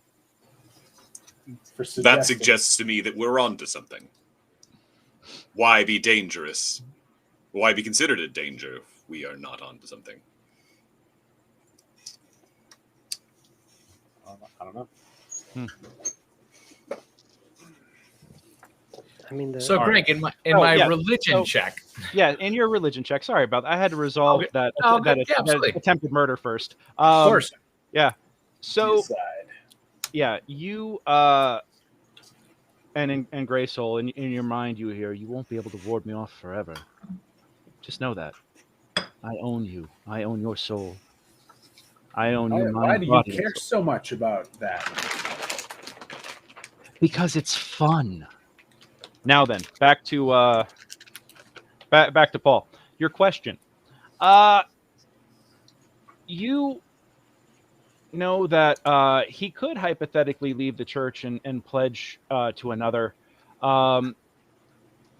There could be that could be a very complicated thing. But in terms of dealing with this situation right now, it would take a direct intervention by a high-level priest and possibly praying for some sort of a divine intervention in order to get this to work. You would literally, I think at this point, if you want to do something, you would have to literally break his connection to Leira. Right, and I guess the other aspect was just in terms of how leveraged those of us who are not pledged to that deity. Oh, in this case, there's little to no precedent for anything like what you guys are allegedly under at the moment. So you don't know. I mean, just if he leaves Lyra's service, or he's kicked out of Lyra's service, or somehow just is not under worshiping Leira at any point any longer, you don't know if that debt goes away or not. I mean, literal metaphorical. That's a contradiction. Metaphorical papers were signed, and you don't. And if he breaks the service, that may not cancel the debt on our behalf, but not by us. On your behalf, but payment was taken. Yeah. So, yeah, that is a tricky situation that you guys finding yourself in. Yeah. Pledge to me, Greysoul. Pledge to me again. Renew your faith to me again, and I shall leave you alone for now. But pledge Greysoul, to me. do you find that these voices disrupt your sleep patterns? Constantly. Yes. Do you need assistance in this regard? My elven blood won't let you assist me if I think you're gonna, unless you're gonna punch me in the face. I don't think you can help me sleep. Can you ask them, like, do they have any value? Like information? Do you know what I mean? Like, can you ask them, for example, where the Ebon Triad is? Do they know things you don't know? Or are they just in there? Is what I'm trying to get at. If it's even my goddess, Leira, then we won't get a straight answer. She doesn't believe in the truth. Could we go, like, if you asked her, can we, like, do the opposite of how she... I'm very intrigued by this. I wish I could hear her side of it. It's an interesting idea, Birch, but she can hear you through me. Oh. So kind of... So it would be a sneak attack. Hello, Birch. He doesn't actually hear that. Birch doesn't hear that, but Greysoul, you definitely hear that. Yeah. Greysoul, I could wipe away all the rest of their debts for you to serve me the heads of either Birch or Seneca on a platter. No resurrections. No. No what? No, I will not serve your head or Birch's head on a platter to wipe out everyone's debts. Wait, that's on the table? What the hell? I must reiterate that we must be on to something if we are seen as such threats. No, I just don't like you. I don't like your friends, Greysoul. They give you terrible ideas. They put you in constant danger. Well, I like my friends, and that danger is better than what you do to me, so... Oh. No heads, no dice. Oh. That danger is better than what I do to you? Need you remember, lest ye forgotten, I am your power, and you will respect me. Maybe you need to remember what it is to be without me. Take all of your power, all your pathetic power that this other interloper can give you. Go ahead, take it. See what you could do without me. You are nothing. You are no one. You have no consequence. You were nothing. You were a bastard orphan who killed his own parents. You were nothing without me. Maybe it's about time that you remember that. I'll see you around. Come to me when you're ready to pledge to me again, and maybe I will consider giving you back everything that makes you you. But until then, let's see how you do without me for a while. Ta-ta. You feel, give me another con save. Another con save. Another con save, because fuck around, why not?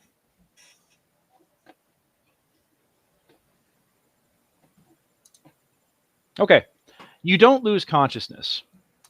But all of you witness as his head whips back, starts vibrating rapidly from side to side like something straight out of The Exorcist. And he keels forward, floats in the air for a moment, keels forward, and projectile vomits what looks to be sickly green and purple energy. And that zips off out into the night. You have lost access to all of your clerical abilities and spells. Sweet. Okay. Yep.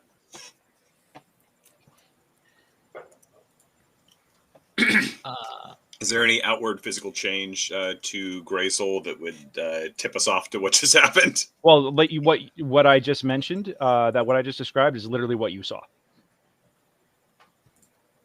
So, the whole Exorcist, floating in the air, keeling over, vomiting energy, and the energy fucking off. Yeah, that you all saw that. Then a medicine check. Is this the sort of thing that is precedented?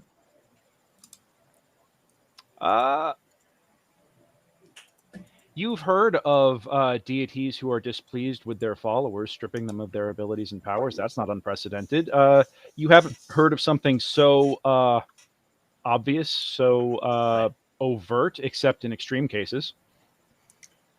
But you're also dealing with someone who, was a worshiper of one deity who pledged his soul to another. Right. And apparently Leira's the jealous type. Medicine is my first check there, and religion is my second check. Okay, one 14. is to make sure that he's not dead, and the other one is to be like, what just happened? He is not dead. And again, what I mentioned to you, or how I described it to Paul, it's not unprecedented for a deity to rebuke a straying follower in such a fashion, or just not normally in such a spectacular fashion. But you think that might be what you've just witnessed. He will definitely need rest after this, however. You're conscious, Greysoul. You're once again finding yourself on all fours and breathing heavily. I'm just gonna roll into a ball at this point. That's fair. I'm pretty well drained. Yeah, that's pretty. Yeah, that's accurate. I think that's fair. How do you feel, friend?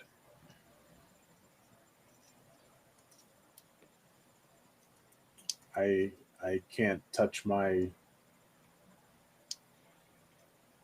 domain, Seneca. I'll try to cast a healing spell. Nothing happens. You reach for something and it's as if it was never there. That's how I feel. Nothing.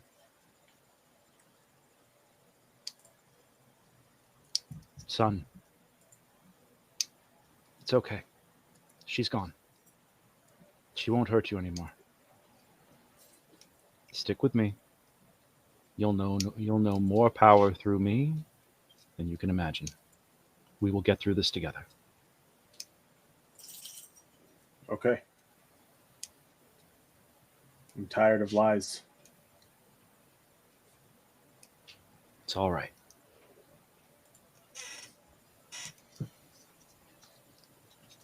Who is the God of Truth? Who is the God of Truth? Do I need to make a religion check for that? Another one after this. 19 plus 3, 22. 22. All right. Well, you do know that there are a number of gods that allegedly or represent the domains of truth. There's Hakia, Savras, but the one that kind of comes to mind most of all,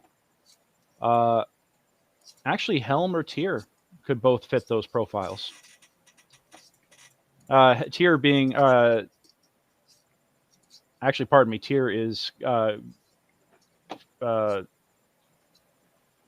Greyhawk, not forgotten. I was about to say Greysoul. It's Greyhawk, not Forgotten Realms. No, hold on a second. Google is my friend. Le Google. Le Googles. Tyr is... Yeah, Tyr's Forgotten Realms. Yeah. Hypothetically, though,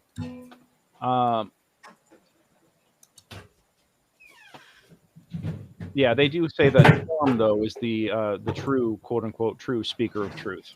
The general speaker of truth. And God of truth.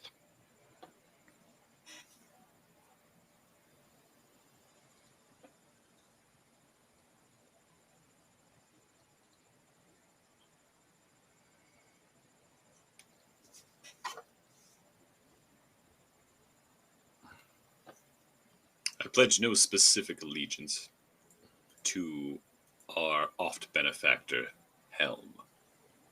But you may wish to discuss your philosophies with Sir Feldruucan. You may find that his peace is your peace.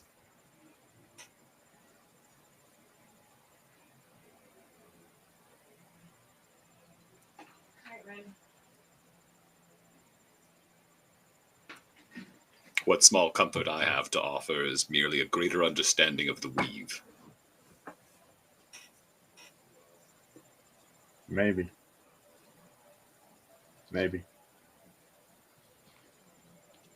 This may be a conversation for another time while our friend Greysoul considers his options. Certainly so. I'm but going know to go. This. A deity which binds and enslaves your mind is no deity.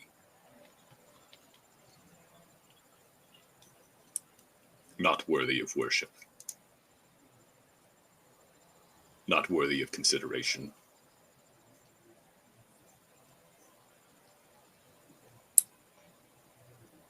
No better than this triad of evil which we now have before us. What greater evil is there than to deprive one of their own sapience? I don't even know if the being I was worshiping was Leira.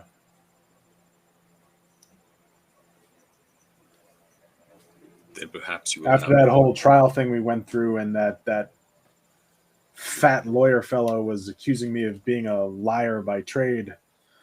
I read into it a little bit, and there's some stories that say Leira was killed by Cyric, and that he took over her followers. Priest that raised me never said anything about it.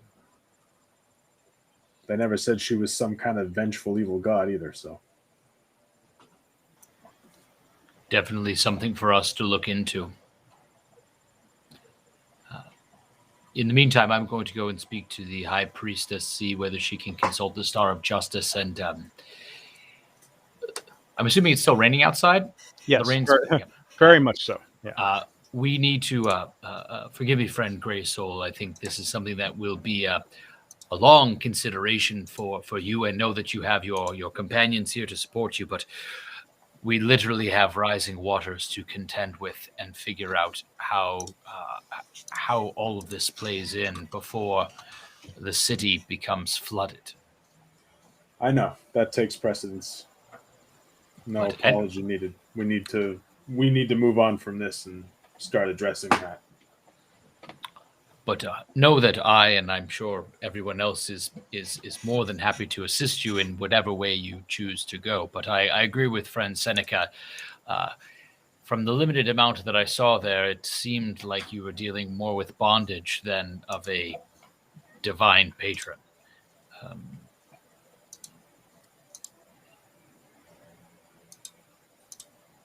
But perhaps this other entity in your head, which I believe you believe is your father, seems like a father would be a bit more caring. So maybe that is the path forward for you, or something else. I'm, of course, happy to. You've met the High Priest of Helm here. If Helm does end up being of interest to you, I'm sure Helm would be more than happy to be having you in his ranks. But shall we perhaps share this knowledge with the High Priestess that we've found, and see whether perhaps she is yet able to consult with the Star of Justice and make some plans before we literally are up to our ears in water?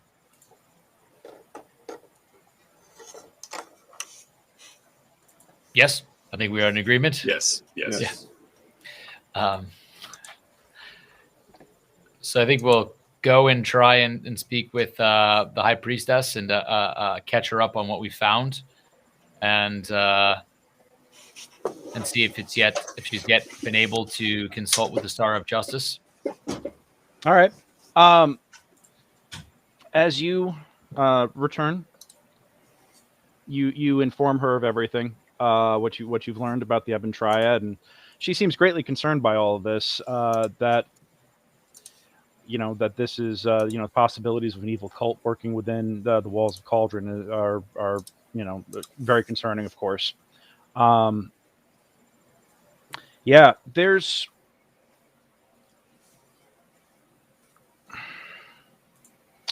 She regards Greysoul. She seems to regard you carefully. Do you mention to her about what just happened with Greysoul, or do you leave that part out? I say nothing.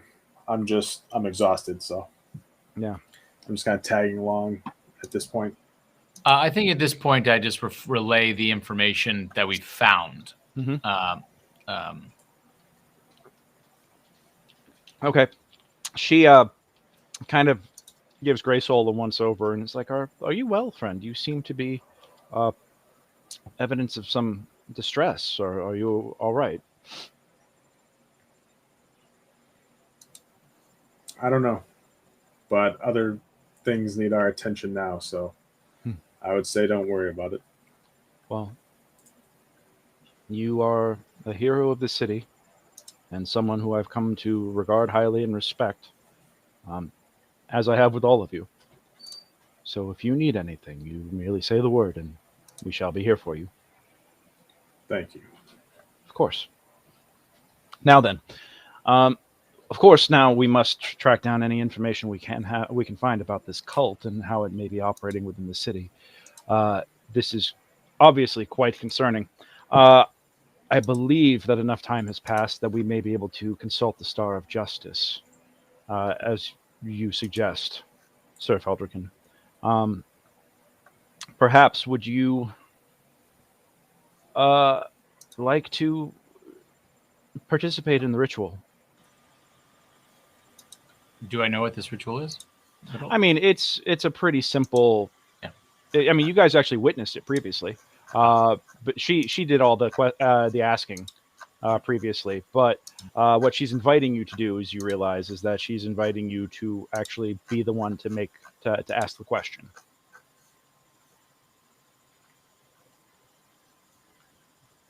No pressure. Yeah. Are you going to ask about the Ebon Triad, or are you going to ask about our friend Greysoul here? Are you saying that? I'm asking you. Are you asking me, Paul, or are you asking Feldruucan? Are we talking at the table Yeah. or above the table? Yeah. Above the game right now, guys. Like, I got to know which it is, because that's a charged question.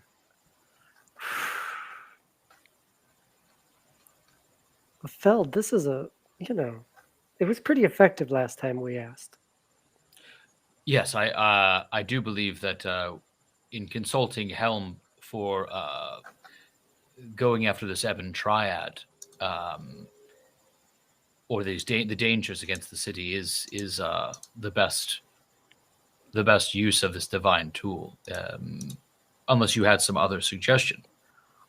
I was going to say that Greysoul doing good on his own, if that's what's happening, could lead him on his own path. I think helping the city is our yes. cause right now. I think we must have missed each other in some moment. We were suggesting to consult the Star of Justice to find out more about what is threatening the city, and this Ebon Triad and what has happened to the wands. Greysoul's just on my mind is all. Yes. Sorry to confuse things. Oh, not at all. Over communication is just enough communication, as my father always said. Now then, well, if you are going to consult the Star of Justice, we only are able to ask one question per week. If we were to consult it on the regular, we'd only be able to consult it once per week. So it is very important that whatever question that you ask, it is specific and to the point.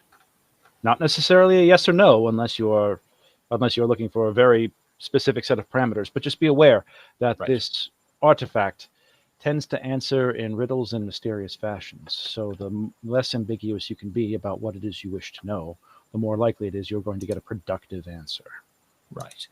I turn to my friends and within earshot of the high priestess we're here.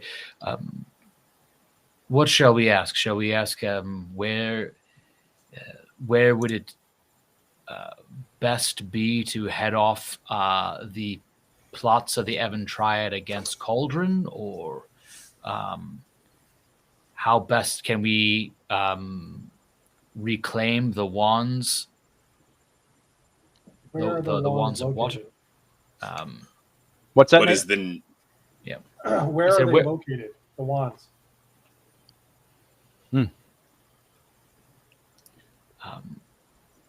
That would seem to be the most immediate threat. We'll probably dig deeper. I wonder with these lycanthropes that we encountered and the letters that we found before and the seeming aspect of these verminthropes in the nearby town, we will probably have to go there at some point, whether it's linked or not. I wouldn't be surprised if that is where if it happens to be that is where the wands are as well. But I think Sir Lidu makes a good point. Probably the most direct and to the point aspect is, where are the water wands? Do we agree, or is there anyone else has any insight on a savvy question to ask?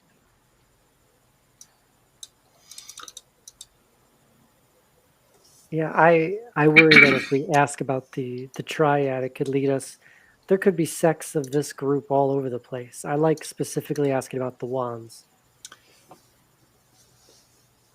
Yes, I also definitely understood SECTS, sects, when you said that, and it wasn't very jarring to hear anything else other than that. Yes, I agree, friend Birchev. Even if we say, if the question becomes convoluted in terms of the assumption that, which I think makes sense, that the Ebon Triad was at the center of taking these wands, it could still be something even different than that, something more complicated. If we've already got potentially 3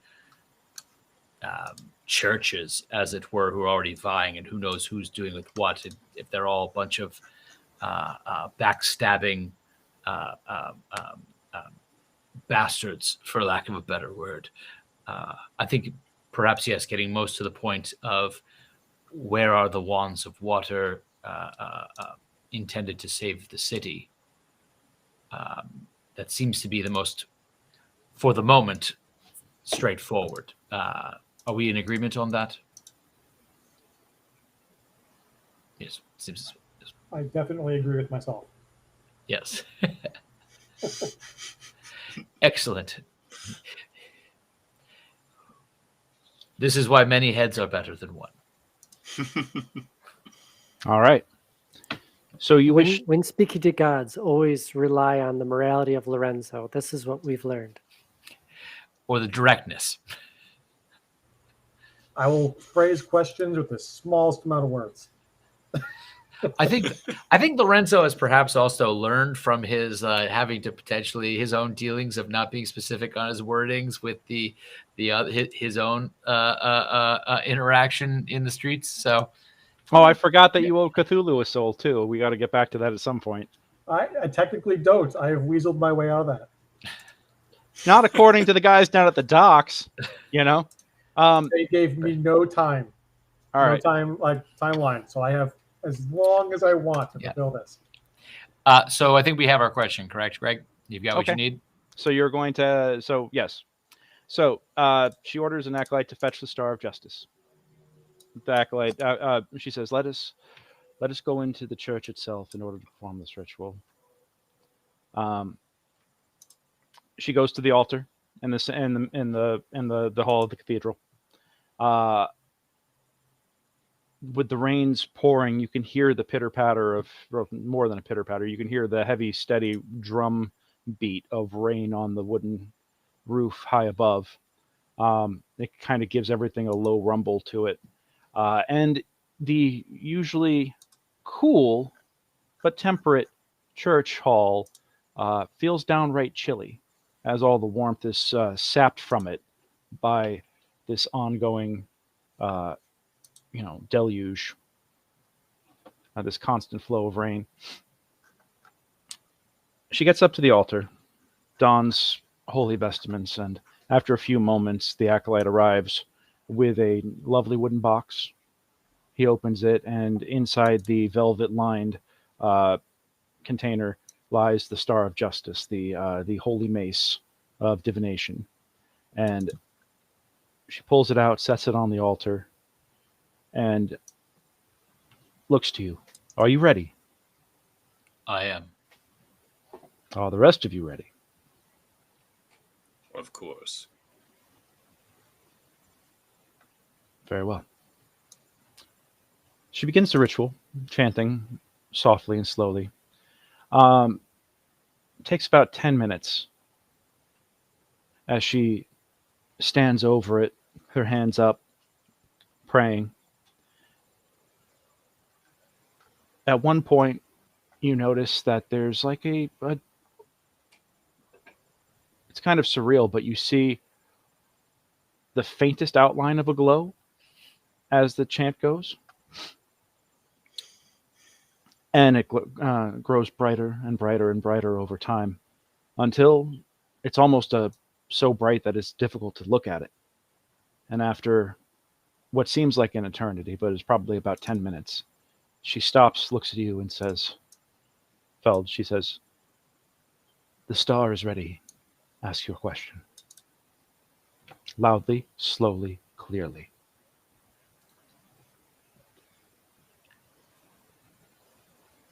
Lord Helm, where can we find the wands of controlling water that are intended to protect the city of Cauldron? The question seems to hang in the air there for a moment. And suddenly you see ripples race across the light up and down the mace. Just back and forth, back and forth. And in your head, just in the back of your mind, each of you here, ask Artem Shenwick. Spoken slowly and clearly and deliberately, just popping into the back of your head. Greysoul, give me a wisdom save.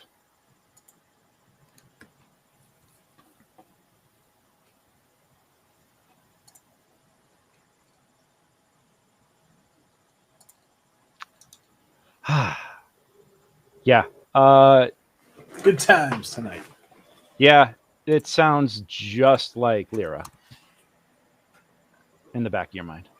Okay. Yep. I'm just going to leave that there and let you choose how you wish to deal with it, but you have no reason to believe that is true. But that is what the 5 of you here, in the backs of your minds, ask Artem Shenwick.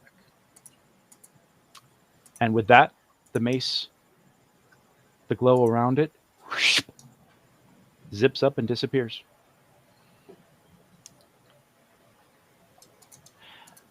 Artem Shenwick or Shemwick?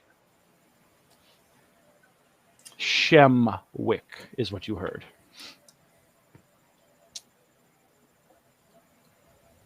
The priestess stands puzzled and looks about and says, I trust you got an answer? Did you hear nothing, High Priestess? I did not know, but then again, I did not ask the question. Yes, I heard 3 words, ask Artem Shemwick. Are you familiar with any, does this name mean anything to you?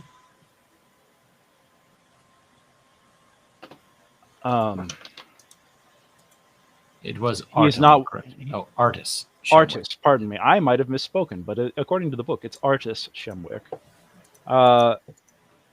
She kind of stares blankly and she says, that name is not anyone I'm familiar with. Not one of the faithful. There is no one here in the church by this name, but that does not mean. Is there someone I would know in town? Give me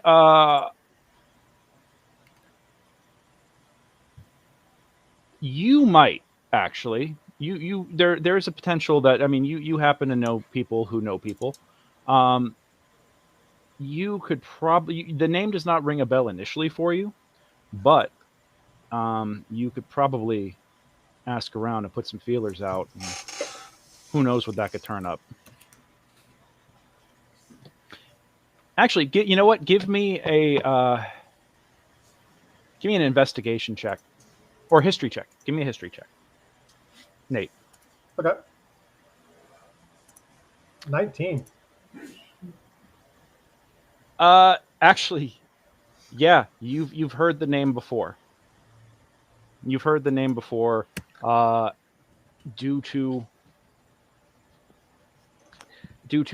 dealings that you prefer not to discuss openly in a place where law is, worshipped and respected. But Yes. yeah, but I think we'll get to that after we take our break. Yeah. So we're going to go ahead. Bum, bum, bum. So yeah, we're going to go ahead and take a couple of minutes here, guys, just to, drain the bladders and fill our cups, though not at the same time. Drink, and drink some more. We'll go on ahead and let's come back in about 10 minutes. How about that? All Sounds great. Thank you, 10. Sounds great. Thank you, 10. Thank you, 10. All right. And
All right.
I just want Greg to know that if he found the Total Tonys ridiculous, this is way worse. Oh, I love it.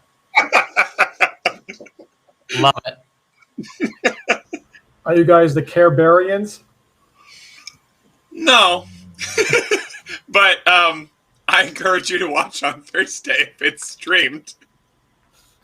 The Care Barbarians. Yep. That'd be great. I suppose but also that's brilliant. It's not going to be streamed, but I could stream it if you guys want. I suppose there's nothing stopping us other than consent of the players. I would just it's all the same resources, just one added layer. I'll be in the bar on a Thursday night, but otherwise I would gladly. I can't wait to hear about it. Honestly, talk to your party, see if they want to stream it, because I'll stream it if you guys want. I mean, it's up to y'all. I would say that's totally Jay Spelta's call. He paid for it. Yeah. So if he's like, yes, please make me famous with our ridiculous concept. Okay. So Jay Spelta, if you're still watching and you haven't had to go to sleep yet, weigh in. Just committing you to more stuff. All righty. Well, let's go ahead and bring it on back. Birch, you back with us, bud? Oh no, the alarm is about to go off. Oh no, I turned it off because I don't want to deal with the beeping. Well, Birch is still got his camera off. We'll give him a second or two. Nate, I just Jay DM'd Spelta you. Says sure. Oh, you did? Awesome. All righty. So I got 3. Let's Jay Spelta, if you could just get consent for Adam, and if you guys want to get one more player. I think 3 to 5 is a decent. 3 is a decent party size, but between 3 and 5 is like ideally what you're looking for a good Barrow Maze game. So if you got one more, how long does the session run for? About 3 hours. So, yep. I might be able to do that. All right. That's all Jay Spelta, because he paid for this session. So I'm like, You guys are going to be rolling with the brutes. All right, that'll be fun. We'll get it all figured out. So, I'll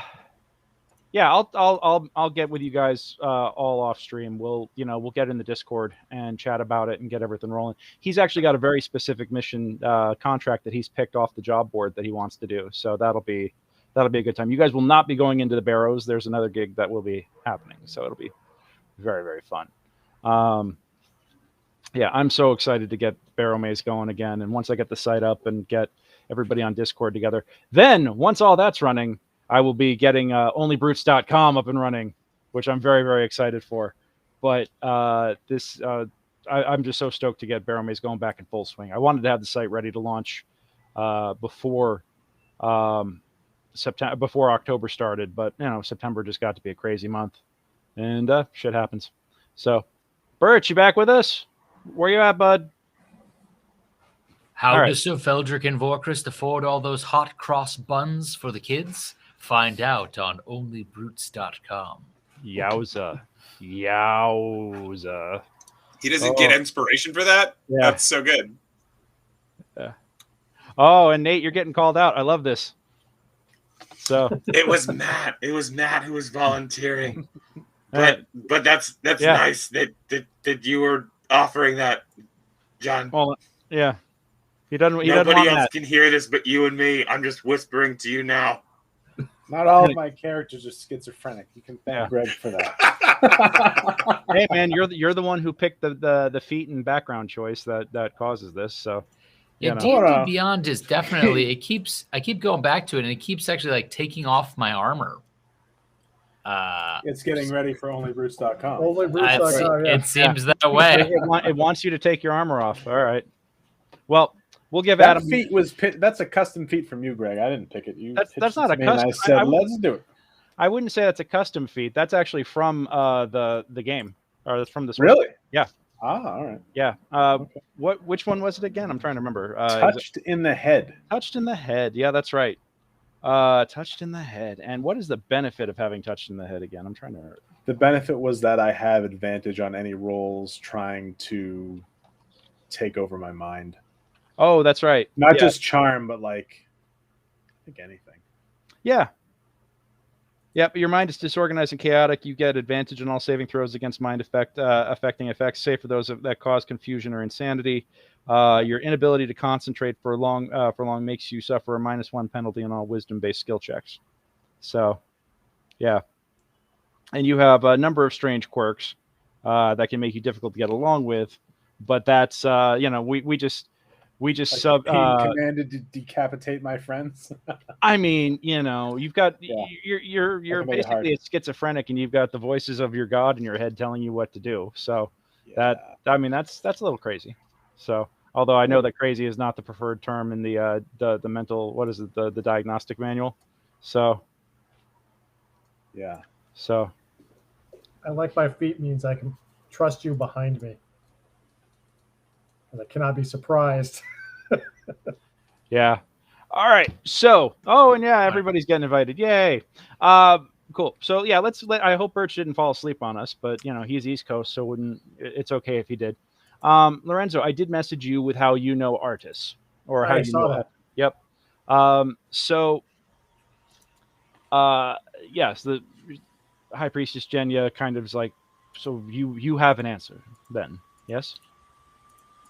We have something that seems like the start of an answer. I don't know who Artis Shemwick is. Does this mean anything to anyone? I might know someone by the name. I can find out. All right. Well, I shall. She kind of gives you a little bit of a cool regard, and she's like, "I'm probably not going to want to know this, am I? This information, am I?" No, I won't bore you with all the details. Fair enough. Gentlemen, I shall leave you to your search then. Good hunting. Thank you, High Priestess. There's a knock at the door. And you hear the High Priestess, Brother Rufus, you might wish to fetch that. And the hour is late for someone to be knocking at the door, but it seems like there's been a lot of comings and goings lately within the church. So as the situations worsen, give me a round of perception checks real quick. That's something I'm good at. Maybe. All right. 17. 17, yep. Feld. Okay. 25. All right, there you go. I've got 13. Nat 20. Yeah, nice. And perception is wisdom, right? Perception I is believe wisdom. so, yeah. Yes. To be fair, Birch just woke up again. Yeah. Well, no, but Greysoul, you do have disadvantage on perception checks because of your feet. So. Nope. Intellect checks. Wisdom is okay. Ah, that's right. Yep. Yeah. That's why I don't try doing any of those religious checks. Ah, I cheer on Feldruucan as he reads through the books. Copy that. I just woke up. Did we get a long rest? No, not yet. You guys, because of the church, the main entrance to the church, you could see out to the vestibule where the front door is, or what's left of the front door, which is still being repaired and reconstructed. You guys do notice a gentleman at the, as Brother Rufus gets the door, you see a gentleman wearing the robes of the Church of Ilmater, one of the other 4 churches, or 5 churches represented within the city of Cauldron. And I could tell you right now, Greysoul, you recognize the fact that he is a very high-ranking member of the Church of Ilmater, knocking at the door. And Brother Rufus greets him, invites him in. He's taking off his cloak, and you see the high priest finery, like the gentleman of rank. I'll mention that to Feld. Yeah, I notice this is kind of a big deal. Yeah, and they immediately head off in the direction that you saw the high priestess go off in. If they leave, then I'll just say it so everyone hears it.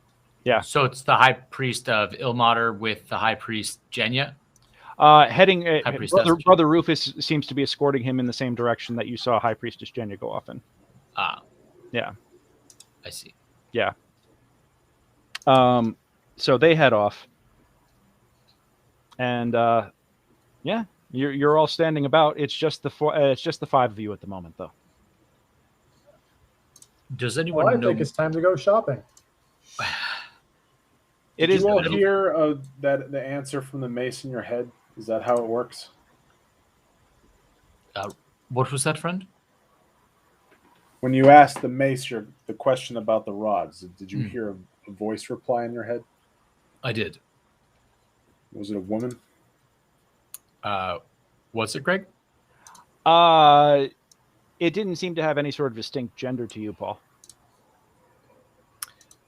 I couldn't tell. It seemed beyond gender to me.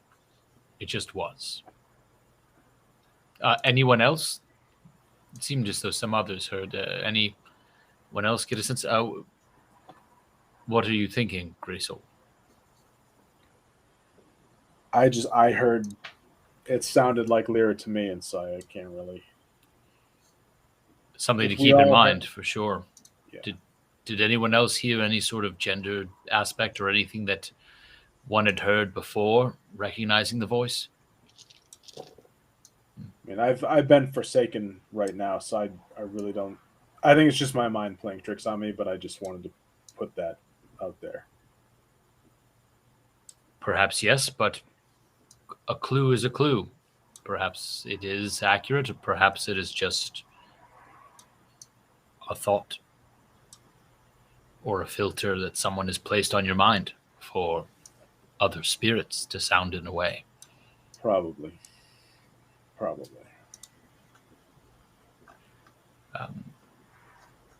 I did hear you say something about 10 spirits in your head, so I wonder whether there's anything that has been done to make many sound like one. But I am thinking out of turn. I'm going to go and see if there are more high priests meeting and if there's anything else that we need to be aware of. And I'm going to walk in the direction that Brother Rufus was leading. Okay. The other high priest. Let me see here then. High or low? High. Okay. Pick a number between 25 and 95. 57. 57. Okay, that's a good one.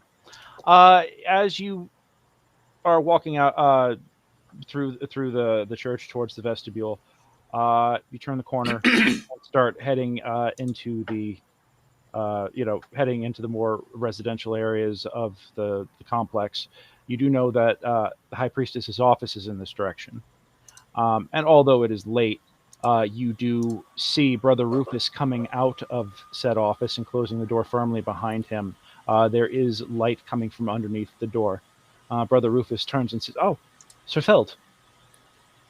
Brother Rufus, who is the High Priestess meeting with? That was... oh, pardon me, I forget his name. We do not associate with many of the other churches very often. That was High Priest Christoph Jurgensen of the Church of Ilmater.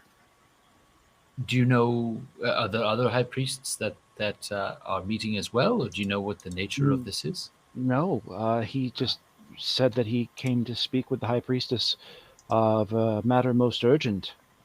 That There have been many strange comings and goings tonight, but he just wished to speak directly with the High Priestess immediately. I see. Thank you, brother. Have you been practicing your spells and your martial abilities?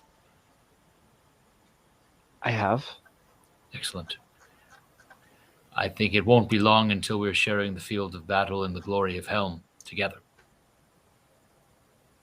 Well, wonderful. Wonderful. I look forward to it. Again, if you have any questions or if I can be of any aid, if you ever find a moment where we are both free, I'd be happy to spar with you, give you any pointers, and vice versa. Very, very, very well, sir. That is very, very, very kind of you. I certainly appreciate your interest in my training. Yes. Do you think they would mind if I knocked on the door?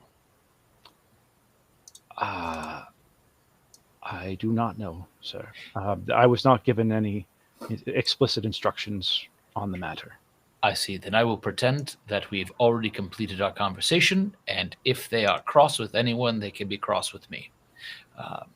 Very well. So I will knock on the door. Brother Rufus scurries off to give himself some plausible deniability. You hear the muttering on the other side of the door stop. Come in. I enter. Sir Feldruucan. You see the fire in the hearth in her office glows low, giving kind of a very warm pallor over the room in this moment. High Priestess Jenya sitting behind her desk. A gentleman, long blonde hair, befitting big bushy beard, befitting a Norse, a Norse-sounding gentleman, with crystal blue eyes, sits, across from her at the desk. He does not sit casually. He is leaned forward and speak and seem to be. He kind of like leans back as you come in, but you could tell that he'd been leaning forward almost in a posture of concern. Sir Feldruucan. Sir Feldruucan, this is High Priest Christoph Jurgensen of the Church of Ilmater.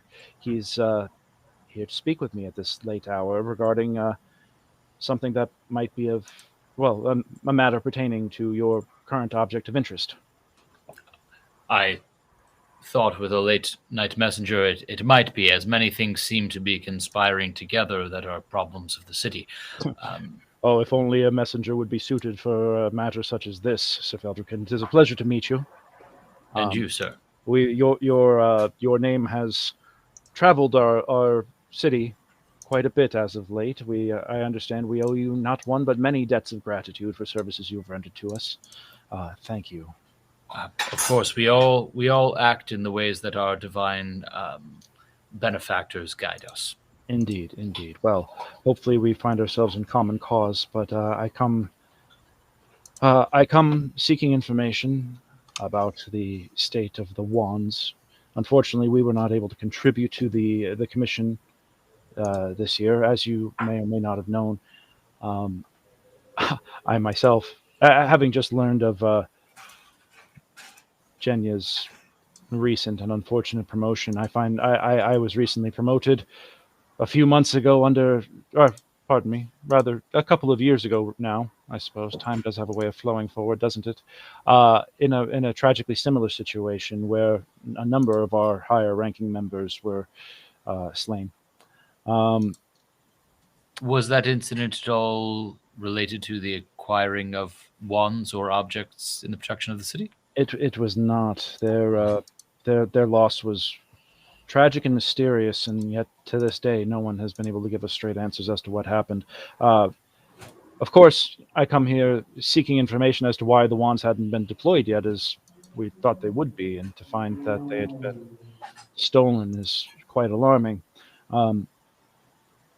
Sadly, we did not have the resources to assist in the commissioning this year.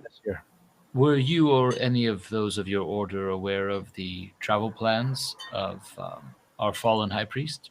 We were not. It's just that when Sarsam came to us and approached us, we told him with great regret that we were not able to contribute. I believe he spoke with the other high priests as well, with similar inquiries, but from what I understand, only the Church of Helm was ready and able to make the commission this time around. I regret our inability and our inaction greatly right now, knowing what has happened. Does the name Shemwick mean anything to you, High Priest?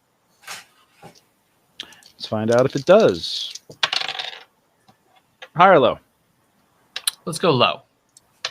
Pick a number between 1 and 300. Let's go 133. No, the name does not sound like anyone of my flock. Does it mean anything to you? I suppose it must not if you are asking me, but it does not. Is this someone that we should be seeking?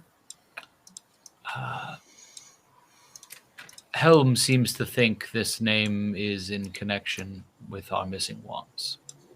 Interesting. Well, if it rings any bells, please don't hesitate to let us know, big or small. It seems like there are many strange things. As I say, a puzzle can have hundreds of pieces, and you only need one at first to start putting other pieces in their place. Indeed. Well, thank you for this. Thank you, High Priestess, for enlightening me as to the current state of things. Of course, our resources are meager and our presence is small, but we stand at the ready to assist in any way that we can. You know where to find us. And in the meantime, we shall begin to start making relief efforts, starting down at the lowest rings, bringing as many folks to higher ground as possible in the morning. Do you have any estimates of how long before we start reaching dangerous levels? If the rain keeps up at this pace, days. Only a few days. We haven't seen sheets of rain like this held up so long, so intensely in generations. This is truly a storm of. If a storm like this were to happen again, we would, or presented with the opportunity again, we would immediately reverse our decision and throw everything we could into getting these wands produced every year. I regret that we were so foolish this year as to believe that the previous year's levels would hold. That is our arrogance, I suppose, and now many are suffering and paying for our foolishness. Yes, we won't be making this mistake again. Well, thank you for your time. I will trouble you no further. And I'll head out, bow respectfully, and return with the group. Mm-hmm. Actually, let me forgot to roll an insight check on when he said he didn't know the name. 16. Did he seem to not know? He seemed very sincere and legit, and very concerned. Is this someone he needs to know? What does this name mean? He doesn't, but honestly, does not seem to have any sort of. He seemed incredibly sincere.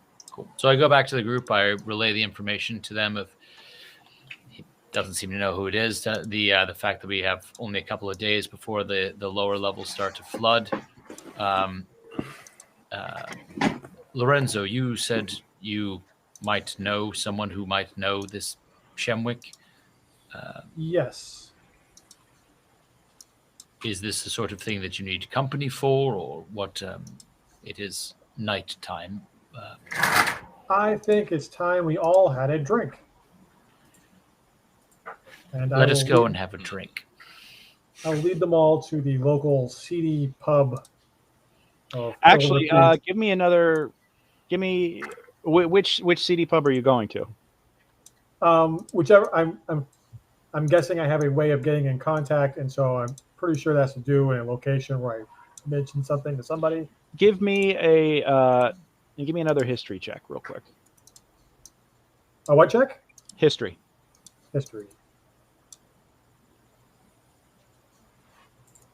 Okay, yeah, obviously you want to your initial instinct is to go to oh my god, why am I blanking tonight? I'm having a rough night here mentally. Slippery eel. Yeah, the Drunken slippery eel. Morgoth? The slippery eel. Your first instinct is to go to the slippery eel, and yeah, and it's late, but not so late that the taverns are all closed. They just seem to be pretty empty. So you guys want to go to the slippery eel? Let's Well, do that's it. where I'm saying we're going. That's where we're going. Got it. Okay. The journey is mercifully short, but pretty miserable. You guys don't see anybody out on the streets except for a couple of guard patrols who are very unhappy to be out in this weather, because this is weather fit for neither man nor beast. You do manage to get to the seedier side of town and get into the slippery eel. Even the doorman is standing inside the door as you open it, and you look inside, and nobody's in there except for a bartender and one or two really determined barflies who just have to have their nightly fix. But these are the kinds of guys that you find passed out on the floor come last call, more so than These are people who don't know anything. Well, the bartender might, and yeah, he regards you as you come in. I will order a drink, and in Thieves' Cant, I will ask. I need to get a hold of Artis. Right, that's the name. Yeah, Artis Shemwick. Artis, yeah. Yeah, you basically go up to him and say that you've got some you've got a very nice house and you're looking for a good fence for it. You want to know if you know anybody who does any good fence work. And he mentions that well, if you're looking for Artis, he's not here. But I can get a message to him for you. I want a message to send a message to him that I need something urgent. Urgent, eh? Typically, there's a price attached.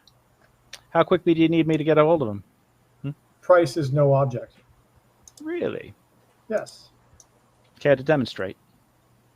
I will give a gold on there for quick delivery. That's all. Be lucky if you get it by the end of the week.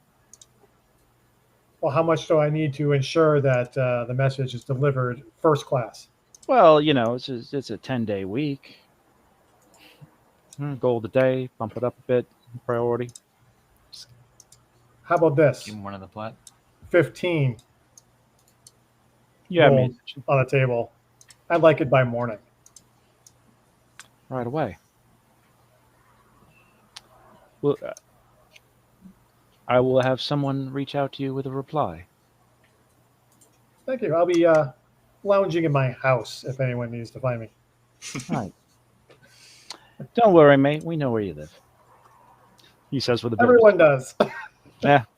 Oh wait, that place it's kind of beat up right now. Maybe I should say something. We didn't mend it. No, you did not mend the floor that you destroyed. Although the windows have been fixed at this point, you did pay for that because you knew rainy season was coming. Yeah. So, you guys, do you want to stick around and have a drink, or do you guys want to head on back out into the storm? Should we check another bar, or I think we pop out, right? I mean, unless you want to slog around the rain while someone else goes and finds them.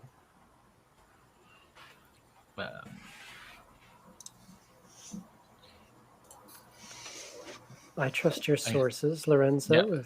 If I guess it's a question of do you want to have a drink here, Lorenzo, or back at your place?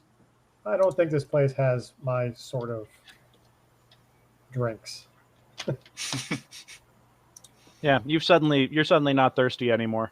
Yep. So, yeah. You head back to Lorenzo. You go back to your house. Where do the rest of you guys want to spend the night? With all the extra money that I have, I would like to go to the Blue Curtain Academy and start grabbing some spells. Okay. It is nighttime. I mean, it's literally middle of the night at this point because you guys got back just after sunset, and it's been, time has been transpiring. So at this point, the library is closed. But if you wish to do some research tomorrow during the day, there may be time for that.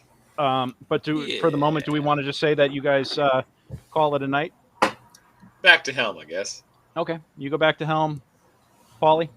Yeah, I'll go back to, if we're not all camping at Lorenzo's, I guess the question would be, if the messenger is supposed to come to Lorenzo's, are we worried at all that Lorenzo's place would be attacked? If I don't know, how paranoid are you? I've never given you reason to suspect this, or have I? I'm just saying this is, I believe, a businessman. I put lots of money on the table. I don't think they attack. Right. I just meant in terms of what we're in terms of who we're dealing with here, and in terms of if we're. Yeah, you haven't exactly explained how you know Artis, or what you know about him to the rest of the party.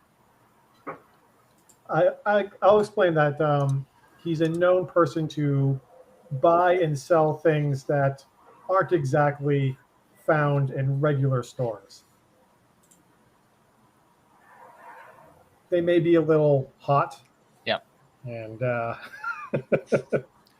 so he's a fence. I didn't know you were down with the lingo. Of course. Yeah. See, a fence is no. Yeah. Or he can also be a cutout for a different buyer.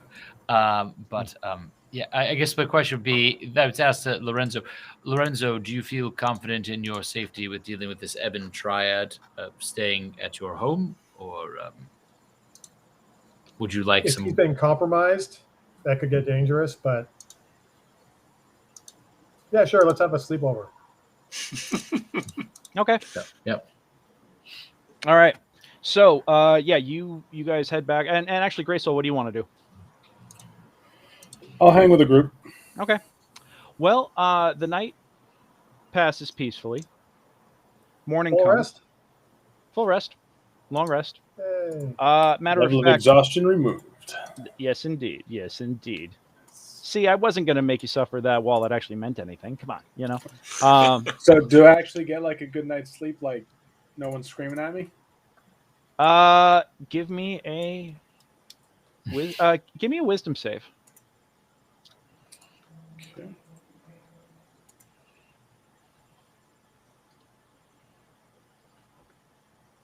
Yeah, you actually at first it's really weird. You lay down to get some sleep, and the silence starts bothering you more than anything else. You quickly become aware that that there's like this emptiness. The first time you've really had a moment to have some peace and reflection, it's the feeling of a phantom limb. You're so used to having like this clutter in your brain, and these messages, these voices, that to have silence for the most part for the first time in a long time is really upsetting in a lot of ways. You hear at one point, though, I can feel your pain, son.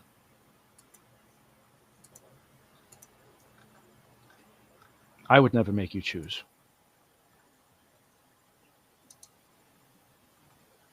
The quiet is nice, if not weird.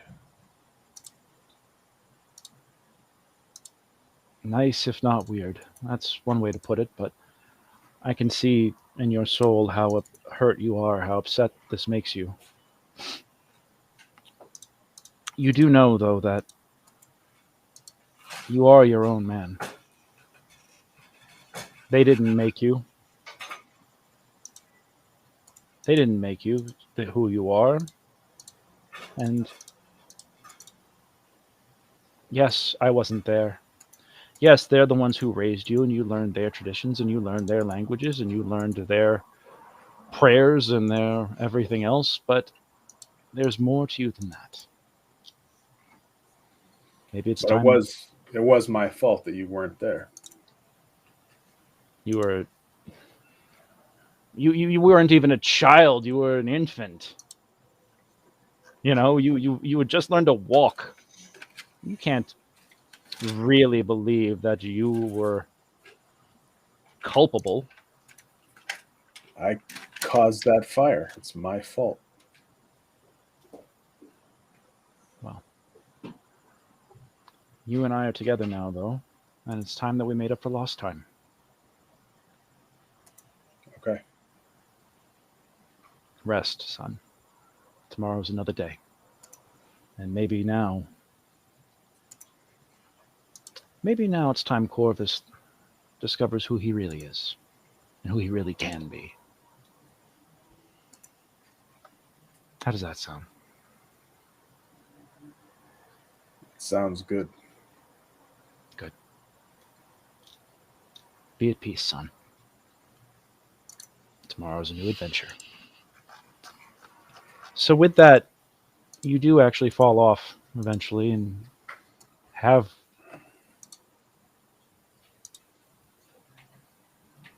it's kind of a dreamless sleep, but it's the first time that you've slept in a very, very long time.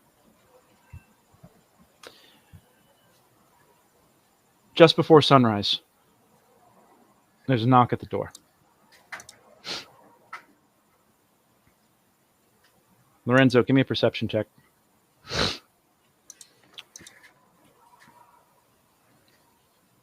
Yeah, you hear it. You've been expecting it.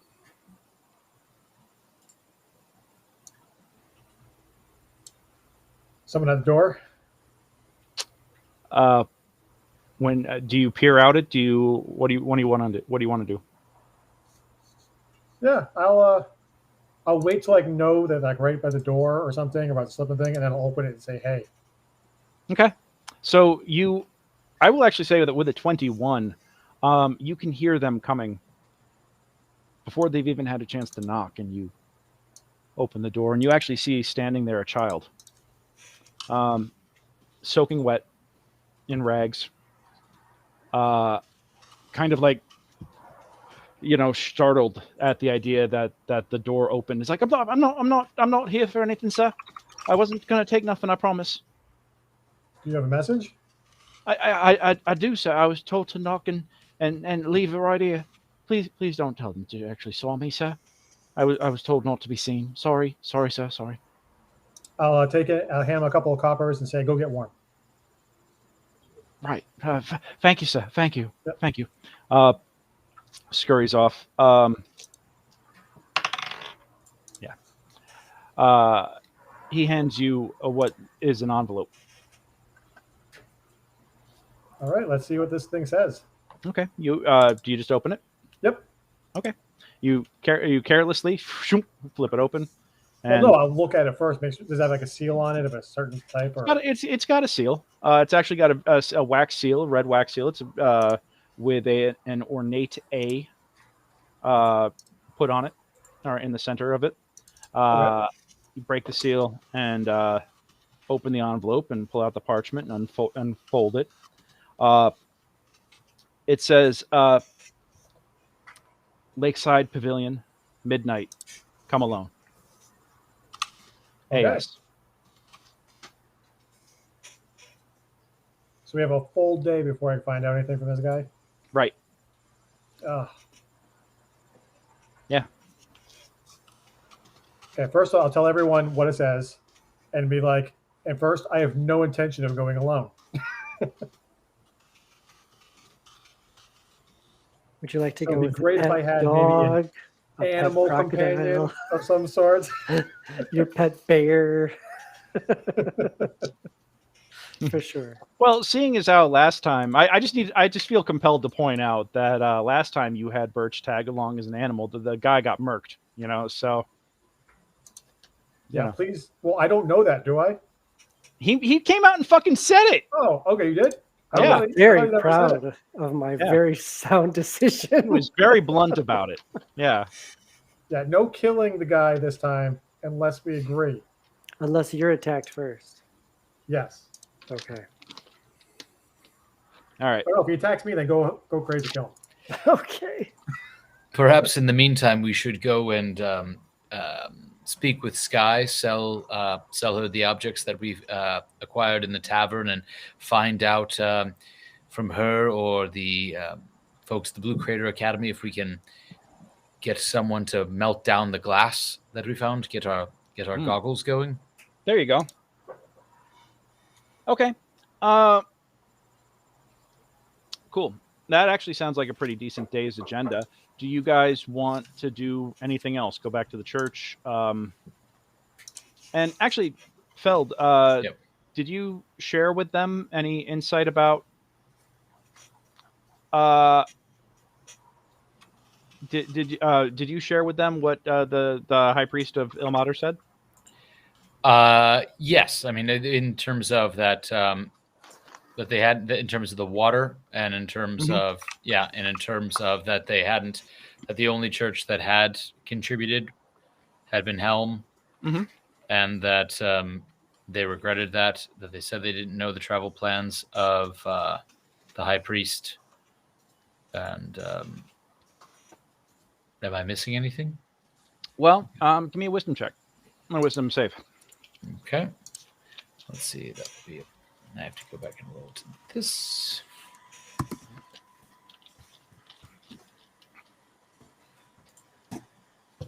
$22. 22. Well, first off, did Voldemort leave your body yet, young Potter? I'm assuming Potter. This is meant for Greysoul. Nice to know Denny's participating as a fan tonight. Thank you so much for watching, darling. Appreciate you. There's some shit definitely went down, and we'll recap shortly. But suffice to say that the Church of Leira has forsaken their erstwhile priest here. So she asked if I need some therapy, and I said I need some Lego retail therapy. Lego retail therapy. That's fair. All right, Feld. You know that there are 5 churches represented within the city of Cauldron. Right. Helm is the most prominent, especially within social activities. Ilmater has a minor presence. They are the smallest of the 5 churches by far, and they're modest. But there's also the churches of Mistra, Kellamvor, and not Cord, because Cord is the Greyhawk version. I have the notes. I have my conversions. Lathander. It's interesting that none of the other churches had any sort of participation in the creation of the wands too. Yeah. You know.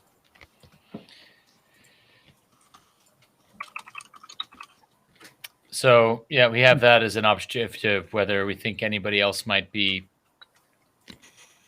in, that would be the other thing to look into. Whether anybody else might be, if we have a bed of if that's a place where this Ebon Triad might be hanging out or hiding. Give me 1 second, guys. I actually have to deal with something with my rental real fast, but talk amongst yourselves and I will be right back. So what do we think, friends? Should we... It does seem strange to me that when he shared that only the Church of Helm financed the commissioning of these wands, it could be that the others didn't have any finances, which would be strange that it contributed nothing. But it is a little bit suspicious. I mean, the question is, were they just being thrifty, or were they having other Have they been motivations? infiltrated? Yes. Bunch of lazy organizations. I don't know. This is like this is a thing that affects everyone. It's crazy that they wouldn't contribute. It seems as though, what is the saying? 1 is an occurrence, 2 is a pattern, or is it 2 is a strange, 3 is a pattern, 4 that is strange. We must wonder if they've been infiltrated. Or told. Not. I'd be interested in talking to the woman who runs the venturing shop. Yeah. Sky. Her job is to buy and sell various magical things, and so maybe has heard something. Yeah. I mean, we're going there to sell the items so we can get out. So I think what we're saying is, I think we're agreeing, Greg, that it seems strange that 4 out of the 5 would all not contribute. So we're going to go to Sky and say hello for Brick on Brick's behalf to her at Cellar. The 4,500 and see whether she has any information, whether she's heard anything. Okay. You. By the way, as you guys exit, you wait a little while, you have some breakfast, and then you agree to head out once the shops are open and things are happening again. It takes a little while, but as you're getting ready to depart, there's another knock at the door. I'm popular this morning. Yeah. And you open it up, and it's actually an acolyte from the Church of Helm. Oh, good morning, sir. Hello. Is Sir Feldruucan about? I hear it go. Yes. Sir. There was a message for you that just came by this morning. There was a woman of Drow persuasion that came by looking for you. She left this and said thank you. She told me to make sure this got to you immediately, and we know that there's 2 places where you spend the night, sir. So if you weren't there, we thought you'd be here. Where she could be found? She did not. Just that she would be in touch. Thank you. You're welcome, sir. Anything else?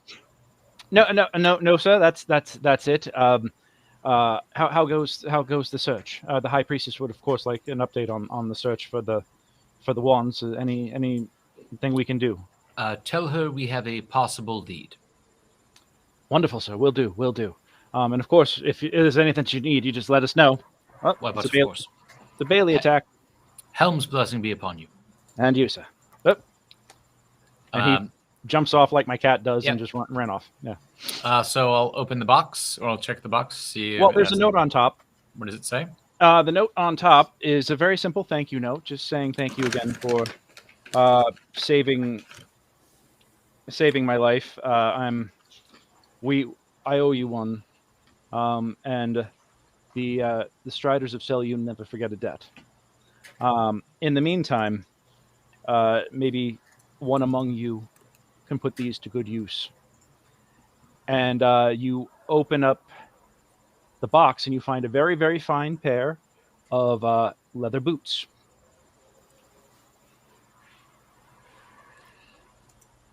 But we don't have our bard with us to detect magic on them, do we? Does anyone need to check it for traps? Yeah. Oh, no, he just opened it up. He just opened the box. Yeah. Yeah. So I look around, and it's a pair of boots. Does anyone in the group have the ability to identify objects, or is that just I can. I it's a pair of boots. Yeah. Seneca, I feel like you've got it too.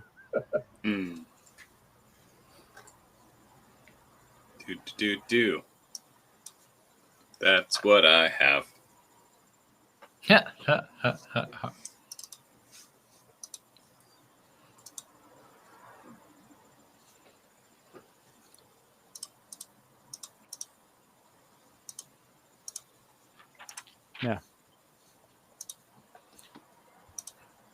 Well, perhaps we can say that we swing by the Church of Helm, and that Tarafirith identifies them while we check in on Brick. You guys find that they are not present or available if you go by the church. That they went off with the captain of the guard and haven't been seen since. Yeah, I can cast Identify. Okay. You can ritual it, can't you? That's right. Yeah. They pulled an all-nighter? That's weird. All right, so we spend 10 minutes? Yep. Yeah. Take 10 minutes. 11 minutes, in case it's important. 11 minutes. Well, that changes everything. That means they transform from a pair. Pardon me a second. He has to drink because there's a joke coming. No, because I've got an almond that went down the wrong. If there was a joke coming, we'd all have to drink. Yeah. They are no longer boots of lightsaber creation. They are now boots of striding and springing. Dang it. It was going so well. So close. So close. If you had done it in 10 minutes, they would have been boots of spontaneous lightsaber generation. But no, striding and springing. Let's see. They are very nice, lovely boots with the symbol of Selûne carved in on the ankles. Soft, supple leather. You know, if we are continuing to do the thing that we have been doing of let's give the item to the person who's good at that thing so they become even better at that thing. It looks like you either want to give it to somebody with heavy armor to make it so that they're not encumbered, or you give it to me because I already am very fast. Or, I don't know, the rogue. I was going to say, makes it a lot of fun for me to run in, stab someone, and run out. That's true. I'm all right with that. You can Who needs jump arrows 3 when I can times beat the the normal arrow? distance. You can't jump. Jump in, jump out. I love the idea. You're like, okay, I'm going to jump for it. And it'd be like, you can only go 30 feet. Tong! So it looks like basically you can jump 3 times your normal distance and you can walk at 30 feet. So it's not, or are these different?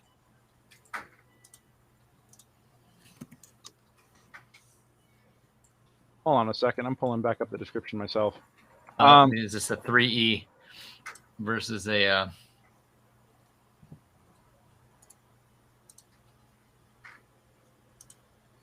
Yeah, so they're good for short people.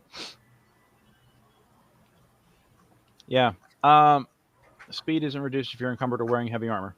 Yeah, all right. So, if you're wearing heavy armor, you can use them to speed up. And, yeah. But I think my heavy armor movement, we can talk about it later. Because I don't think my heavy armor doesn't encumber my movement, though, does it? No, I don't think so. Yeah, because I have... And it doesn't take away disadvantage on stealth, etc. Well, we'll figure it out. Yeah, we'll take a look. But I think so. We go to Sky to chat with her, sell the items. Sky is just opening up her shop for the day as she sees you approach. Oh, hi. How are you guys doing? It's been a minute. It has. Great. Oh, where's Brick? Is he? I don't know. You seen him? I haven't. Has he been talking about me? I mean, have you? Yeah. Hi. She starts turning a little bright red. Come on in. Business or pleasure? A little of both. Hello, as always. Hello. We are here as we made our agreement in terms of making you our primary individual to deal with. We have these items from our most recent encounters. We lay them out. Okay. Ooh, all right. Okay. This all looks very interesting. She gets out like a little monocle and not monocle. What's the term? Yeah. Like a jeweler's lens, or like a jeweler's lens, and starts looking everything over. Like, oh, okay, interesting. All right. Okay. All right. Where'd you get all this stuff? This is from a group of baboons and a were-baboon that the were-baboon has taste. That destroyed a town to the north. We so this doesn't belong to the baboons. The baboons just killed the owners, is what you're telling me. Yes? The town no longer exists. This was abandoned. At a game, just for clarification, is not a town, it's the inn. It was just an inn, it wasn't the whole town.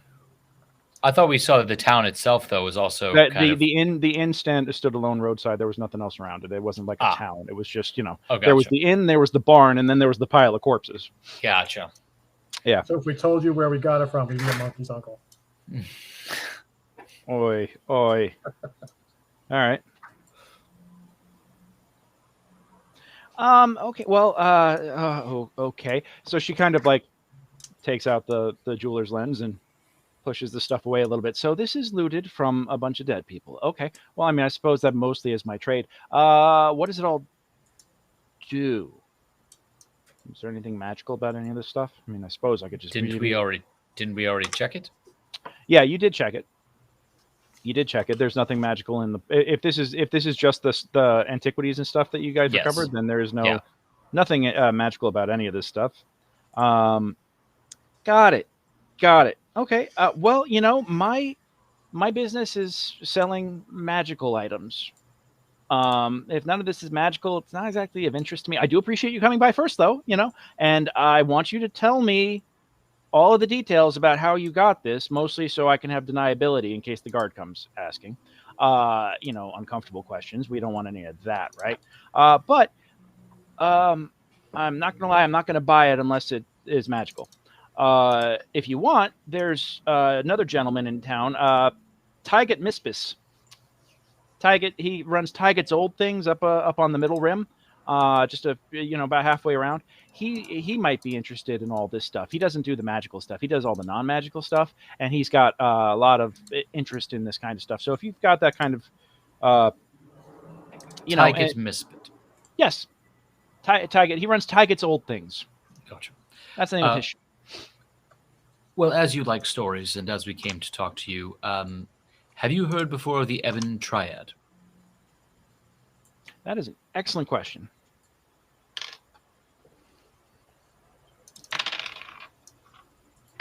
Hi, hello. Hi. Pick a number between 22 and 95. 97, pardon me, 97. 66. I don't know, but if you hum a few bars, maybe I'll get it. It isn't a song. It is a nasty cult. They are heretics of Bane, Cyric, and Vecna, who believe that they are not separate gods, but one greater entity. Ooh, okay. I know all those. Yeah, that doesn't sound good. Yes. Okay. Their fathers are the ones who massacred the residents of the tavern, and there was a were-baboon leading them, a half-orc, it appeared. Oh, wow. All right. We we cut the cord between their earthly forms and their supernatural forms, but there seems to be a high possibility that this cult has infiltrated the city and has ill intent for its residents here. We wanted to speak to you to see whether it's come to our attention that the other 4 of the 5 churches in the city did not contribute to the commissioning of the water wands. Does that seem strange to you? I never knew anything about the commissioning of the water wands before. Is this the first? How does it normally work? Normally, I just see people walking around waving all the Wait, what happened to the wands? Are you able to keep this from causing panic? As a friend. What happened to the wands? I repeat my question. Sure. The wands. Roll it. What's it? He said insight check. Yeah. And I said roll it. Yeah. Keep talking.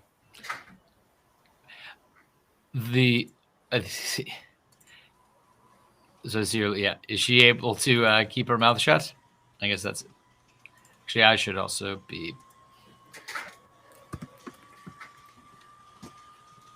13. Does she appear to be being honest?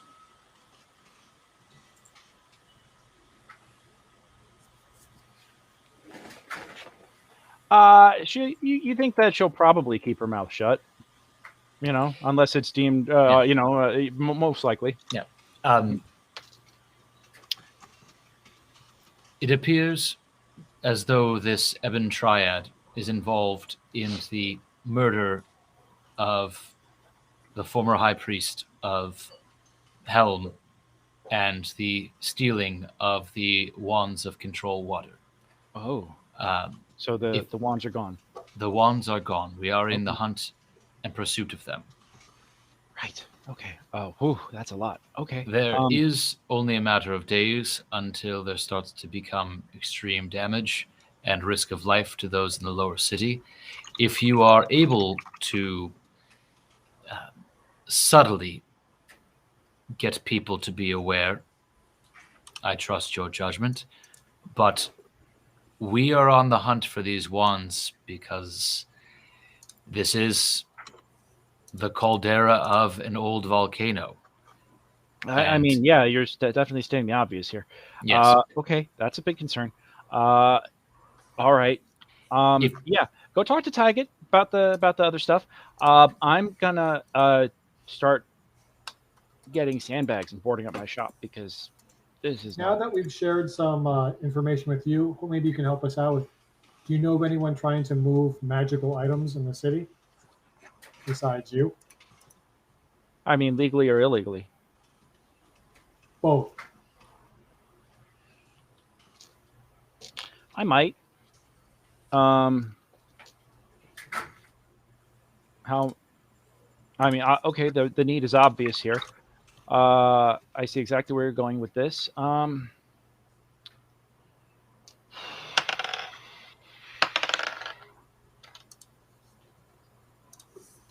Well, there are a couple of different groups, people in town. Give me a perception check, actually. Okay. Do I get advantage because she's in the town? Yeah.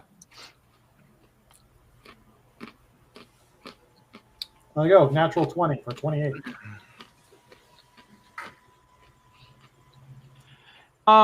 As she's talking, she's kind of stammering as she's clearly thinking. You notice on the back of her, behind her, is the wall of companies that have earned her, or the wall, her wall of clientele, as it is labeled, famous clientele. So you think of this as like when you walk into a dive bar or restaurant and they've got the photo of them with the celebrity, but instead of it being a photo or anything like that, it's there's sigils, signs of logos of companies and their names. Is there a stylized A? No, there's not a stylized A. But you recognize some of the names: the Green Swords, the Unhumans, the Singers of Alona. Alona is not the correct one because that's Greyhawk. But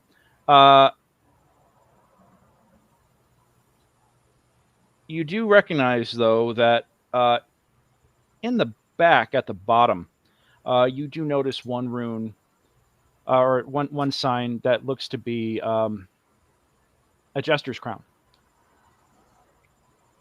Just kind of like at the bottom in the corner, off to the side. Okay. Yeah. And, you also do see that the Stormblades have their Thundersword icon placed rather prominently on there. And you also notice that that there is a bit of text in runes that reads the Brute Squad. And it hadn't been there before. Oh, I see our stock is rising. Oh, well, yeah, but Brick arranged that, didn't he tell you? What's going on with Brick? Is he okay? I haven't seen him since, I saw him kind of recently, but I mean, last time I really had any time to talk to him was when the church blew up. Just before that, we were having dinner. I haven't seen him recently, but he's not really happy with me at the moment, so. Okay. He's still with you guys? Last time I know of. Okay. Good to know. Just tell him I say hey. Will do. He and Tarafirith are just taking care of some business. Right. Okay. They're not a thing, right? They are not. Okay. Cool. All right. And that dwarf lady that was with you guys, she's not. I don't see her, but I believe she's traveling with Therio and Fario. Traveling with? I could hear the air quotes. I just checking. I'm curious. Yeah. Okay.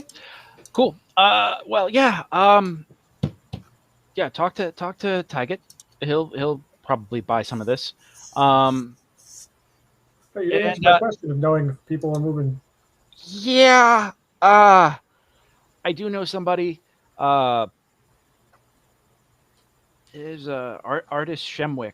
He's I don't normally give out the names and contact information for where because we all deal with things that have cloudy chains of ownership. I'm aware of them. Do you know how I can get a hold of them really soon? I mean, well, give me a persuasion check.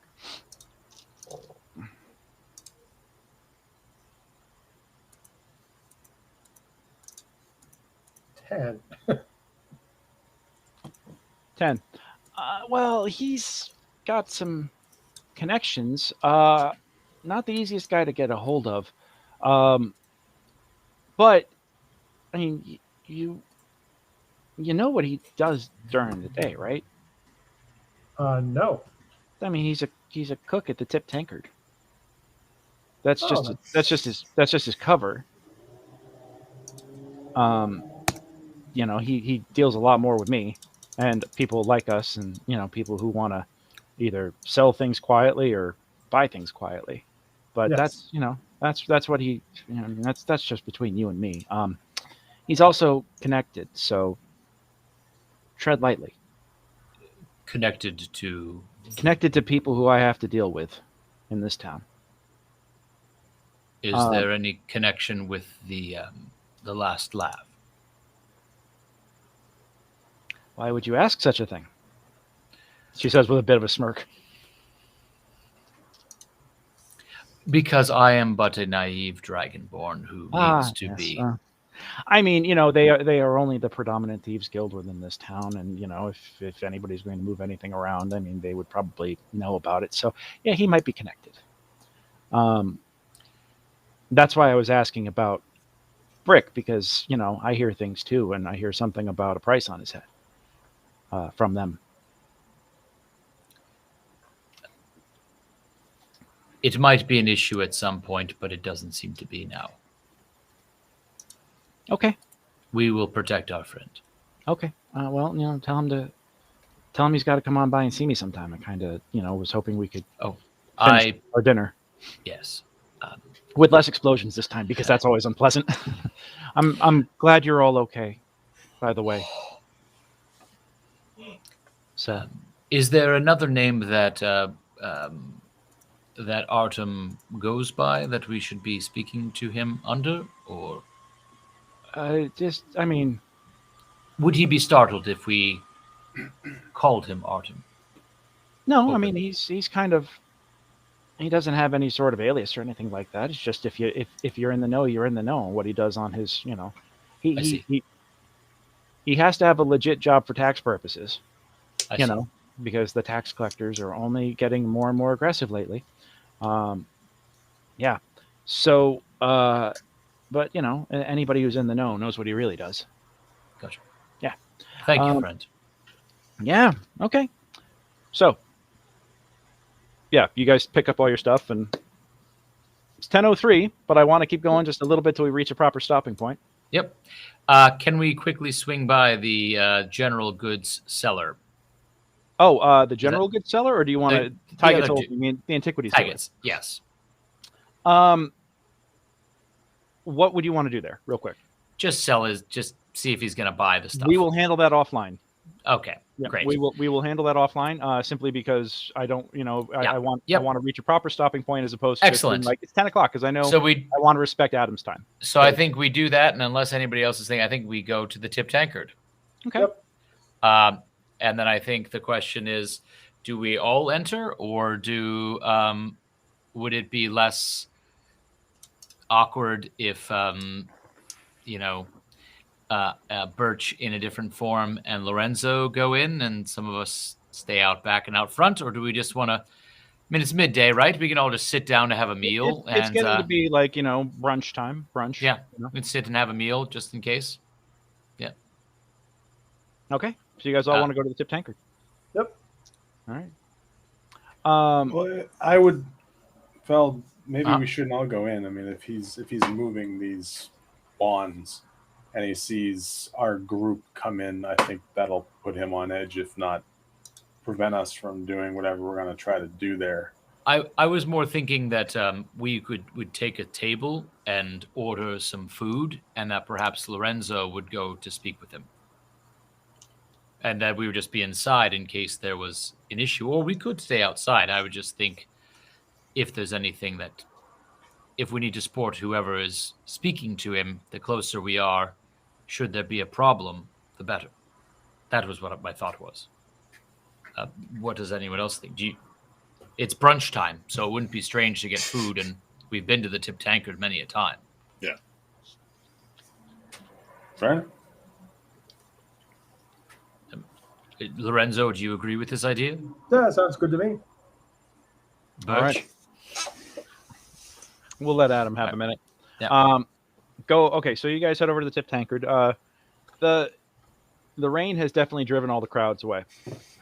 Thunder rolls and lightning flashes over your heads as you guys proceed in the rain. And once again, the only people that you see out in this awful weather are the guard. But also, as you head to mid-ring, you do notice more of the. You do see on a porch, hiding off to the side, like away from the windows of the building, you see someone sitting, soaked to the bone, with what looks to be everything that they owned splayed out in front of them, trying to dry out on a dry porch.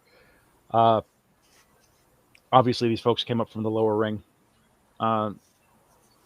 Older, sickly man. He coughs, and you see more of that as you go. Looks like the lower rings are starting to move up the street, and people are starting to grumble about it.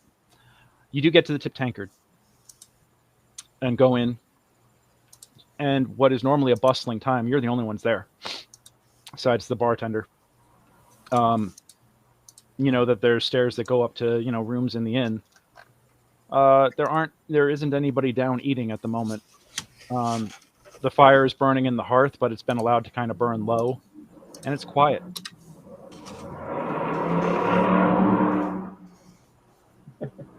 Except for motorcycles. Bruno, who you guys recognize as the owner, who used to be Brick's boss, as a matter of fact, stands behind the bar. Ah! Customers. Thank gods. Thank the gods. Please come in, have a seat. What do you want? What can I get you? Anything. Please order something. I think we'll have a round of ales and a round of whatever soup or stew. Tell me, friend, how many rooms do you have available, and how much food do you have available should I be inclined to purchase for those who are hot and wet and have nothing to eat? I mean, we've got some food and no one's eating it, so it's going to go to spoil if nobody has it. And I think we're at about 1/4 capacity right now. Most of the folks that have been here traveling have moved on due to the terrible weather. They escaped once the storms really started because I think everybody saw the writing on the wall once it really started getting bad here. It's just been nonstop pissing down. Well, if you don't mind, for the next 3 days, I would like to rent out these rooms for those who are needed and provide as much food as you have for those who need food. Okay. How do I know these people who need it and need food and all that? Who should I put on the guest book, as it were? Anyone who needs a meal and who is wet from the lowers. From the lowers. Okay. I don't run no flop house. How much gold do you need to do this? We'll negotiate this offline, but give me a persuasion check real quick. Yeah. Can I use my last persuasion check, or do I need to roll it again? Because I hadn't used roll it again. You know what? I'll let you use that. 24. Oh. Yeah. Yeah. You guys negotiate a rate, and yeah, he's like, all right, just send him over. Tell them to tell me that you sent him, and I'll get him squared. So, yeah, you guys negotiate a fair price. That's a little on like in favor of the house, but he's the one taking all the risks. So, yeah. All right. All right, so he takes your orders, comes back with a. I'm really hungry. I want something truly special. What can the chef make me that he's never done before? What can he? That's a great question. I don't even know what we've got. I would just send him out here. I'll talk to him and we'll come up with something truly cool. Give me a persuasion check on that. Persuasion. I like being a noble. I can do my. Yeah. Okay, with a 14, he's kind of like, that's unusual, but I mean, I'm looking for something expensive as well. All right, that innuendo goes over his head. But all right, well, if you're gonna pay for it, I suppose we can get something custom for you, sir. I wish I would never disrespect any of the gentry within this city. Yeah, sure. And he kind of calls over his shoulder. Want to make sure that I'm getting the name right this time. Damn it. Artis. What? The customers wish to speak with you. What? I don't know. Trust me. They wanna.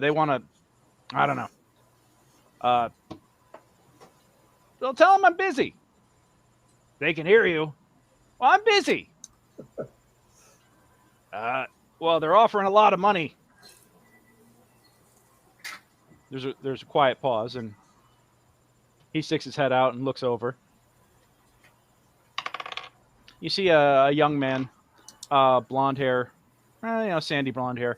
Look out, chiseled face. He looks like he's been. Yeah, he's wearing, like commoner garb with an apron that is oddly clean, as if no one has been cooking in it all day. He sticks his head out and walks over, kind of with like a quizzical look. Blows his insight check though, and comes up and says, "Yeah, how can I help you?" Is the other guy still there? Yeah, and you have not received your drinks yet, by the way. So, Good friend, those beers. Oh, right. And Bruno says, "I'll be right back with your order." In the meantime, he's the chef. Just be nice. Yeah, how can I help you? Yeah, I have some dietary restrictions. Somebody made me wait till midnight to meet them, and I need the information now. He kind of takes a second, looks at you puzzled, and then he looks around over his shoulders at nobody, but he looks to make sure that Bruno is out of earshot, and he leans forward and he says, "Yeah, I asked for that because I don't shit where I eat." I don't care where you shit. I need information or the entire city's going to drown. What? Okay. Who told you I work? Never mind. What do you need? We'll make this quick because I don't want to blow my cover here. This isn't a bad racket. Wands of water control. Okay. Yeah, I might know something about that. What's it worth to you? How about a city not underwater? Give me a persuasion check. Persuasion. There we go, 23. Okay. I rolled a nat 20 as well. I'm just kind of leaning forward, looking at him very intently. There's also, and he looks like he's about to answer. He looks over at Feld, sees Feld staring at him, seeing all the rest of you. He looks back at you, Lorenzo, and he says, "See, this is why I say come alone." This is also why I say urgent, come soon, and I don't wait all day. Well, okay. Information is expensive. I at least need to recoup my expenses here. So 400 gold. And I'll give you the info that you need. How do I know if the info is good? Well, it's got to be good. I got a reputation at stake. Can I do an insight check on this? Yeah, go for it.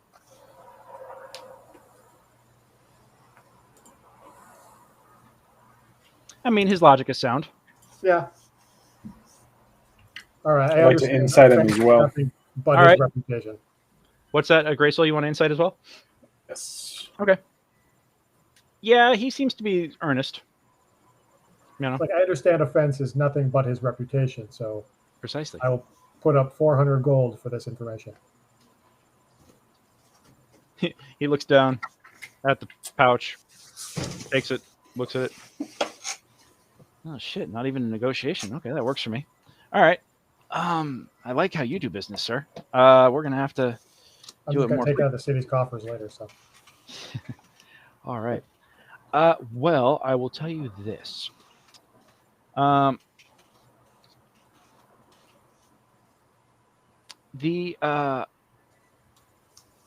Where's Brick, by the way? Isn't he rolling with you guys? I didn't realize this we're was talking you. about wands now, not brick. Yeah, no, I know. I just, that's that. Okay, never mind. I thought I'd just ask. He's, he's If you want that information, it's going to cost you. Oh, is it really now? Yep. Okay. Well, yeah. 400 gold will tell you where Brick is. Fair enough. Fair enough. Okay, so there's the Ebon Triad have the wands, and they're going to try and ransom them back to the city. And they're located at. Well, I mean, you did pay me. They are apparently down in the Corpru ruins. In the what? Sorry, what was that? The Corpru ruins. Where's that? Do I know where that is, or underground here. I mean, you can give me a history check. Round of history checks. I don't know where that is. Yeah, you don't know where that is. He kind of looks at he says that, and then you look at him kind of blankly, and he says, "Yeah, they're located underneath, or they're inside the mountain. Here, like they're here. They're here." And the one who's got the one that you're looking for. Yeah, the leader of them, woman by the name of Triel. She's a nasty piece of work. Flaming red hair. Used to be a guard. And then she killed some people and got exiled from the city. And now she's back with these guys. And apparently she wants money. She came to me asking if I could fence the wands. And I said no. And threatened to kill me. So yeah, not my favorite person. Thankfully, my associates managed to persuade her not to take any sort of violent action against me. But I do think that her next step is to, well, I know it's her next step because she just placed the ransom demand, and my friends told me that. Yeah, they're asking for a lot of money from the city for the wands back. How much are they asking for? Oh, 10,000 gold. Sounds like that number's getting floated around a lot lately. This Triel. Yes. Can you tell us anything about her and her skills? She's an evil, murderous psycho bitch who worships, or who's a part of a cult. I mean, that's what I know about her. She's good with a sword and a shield. She's good with spells. She's good with foot and hand. I don't know about that. I mean, she wears a lot of heavy armor, spiked heavy armor. I think she's got some sort of kink with it. And any word on how many people she has with her, or what? We ran into some were creatures of this Ebon Triad, and I dealt with them. But I don't. Here's the thing. I know about her. I don't know about anybody that she works with, but I know that I recognize the holy symbol that she, had on her. But I don't know anything about her associates or anything like that. But I do know. I've got friends that told me that they're down in the Corporate Ruins. So if you need those wands back, that's probably where they are, or at least she is. If she's down there, yeah. Okay. All right. Now I'd like some food, please. And now he's like, what? Some food, please. Some food. Okay. Yes, what is your specialty? Lorenzo here was wanting something special. What do most customers are not able to purchase? All right. Well, you guys start chatting with him about actual food as your drinks come. And yeah, we're going to go on ahead and fade to black there as you guys now have your next hook. Yeah. Are we entering chapter 4 or are we still in chapter 3? You're still in chapter 3. You're still in chapter 3. I mean, chapter 4 will be happening soon, but this... Just curious. Yeah, no. Flood season includes the resolution, for better or for worse, of the quest for the wands. There's a worse? Cauldron floods. We're going to go find a different town. Y'all done fuck up. It's going to be pretty bad for everybody involved. I can turn into the fish. I don't know what your guys' deal is. Yeah. All right.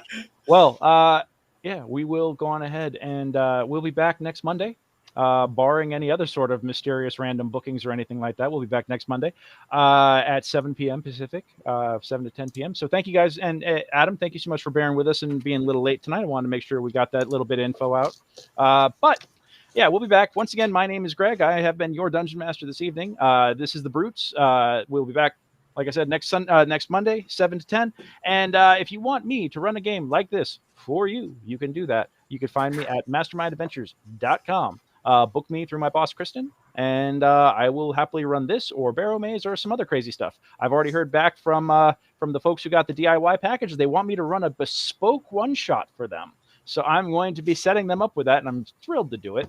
For a charity auction, I'm absolutely going to do it, and not just reskin something I already ran for Barrow Maze. I'm going to come up with something really, really cool because they want a narrative one. So I'm very excited to do that. That is something that I could do for you too. Run bespoke adventures. So very, very excited to get on with that.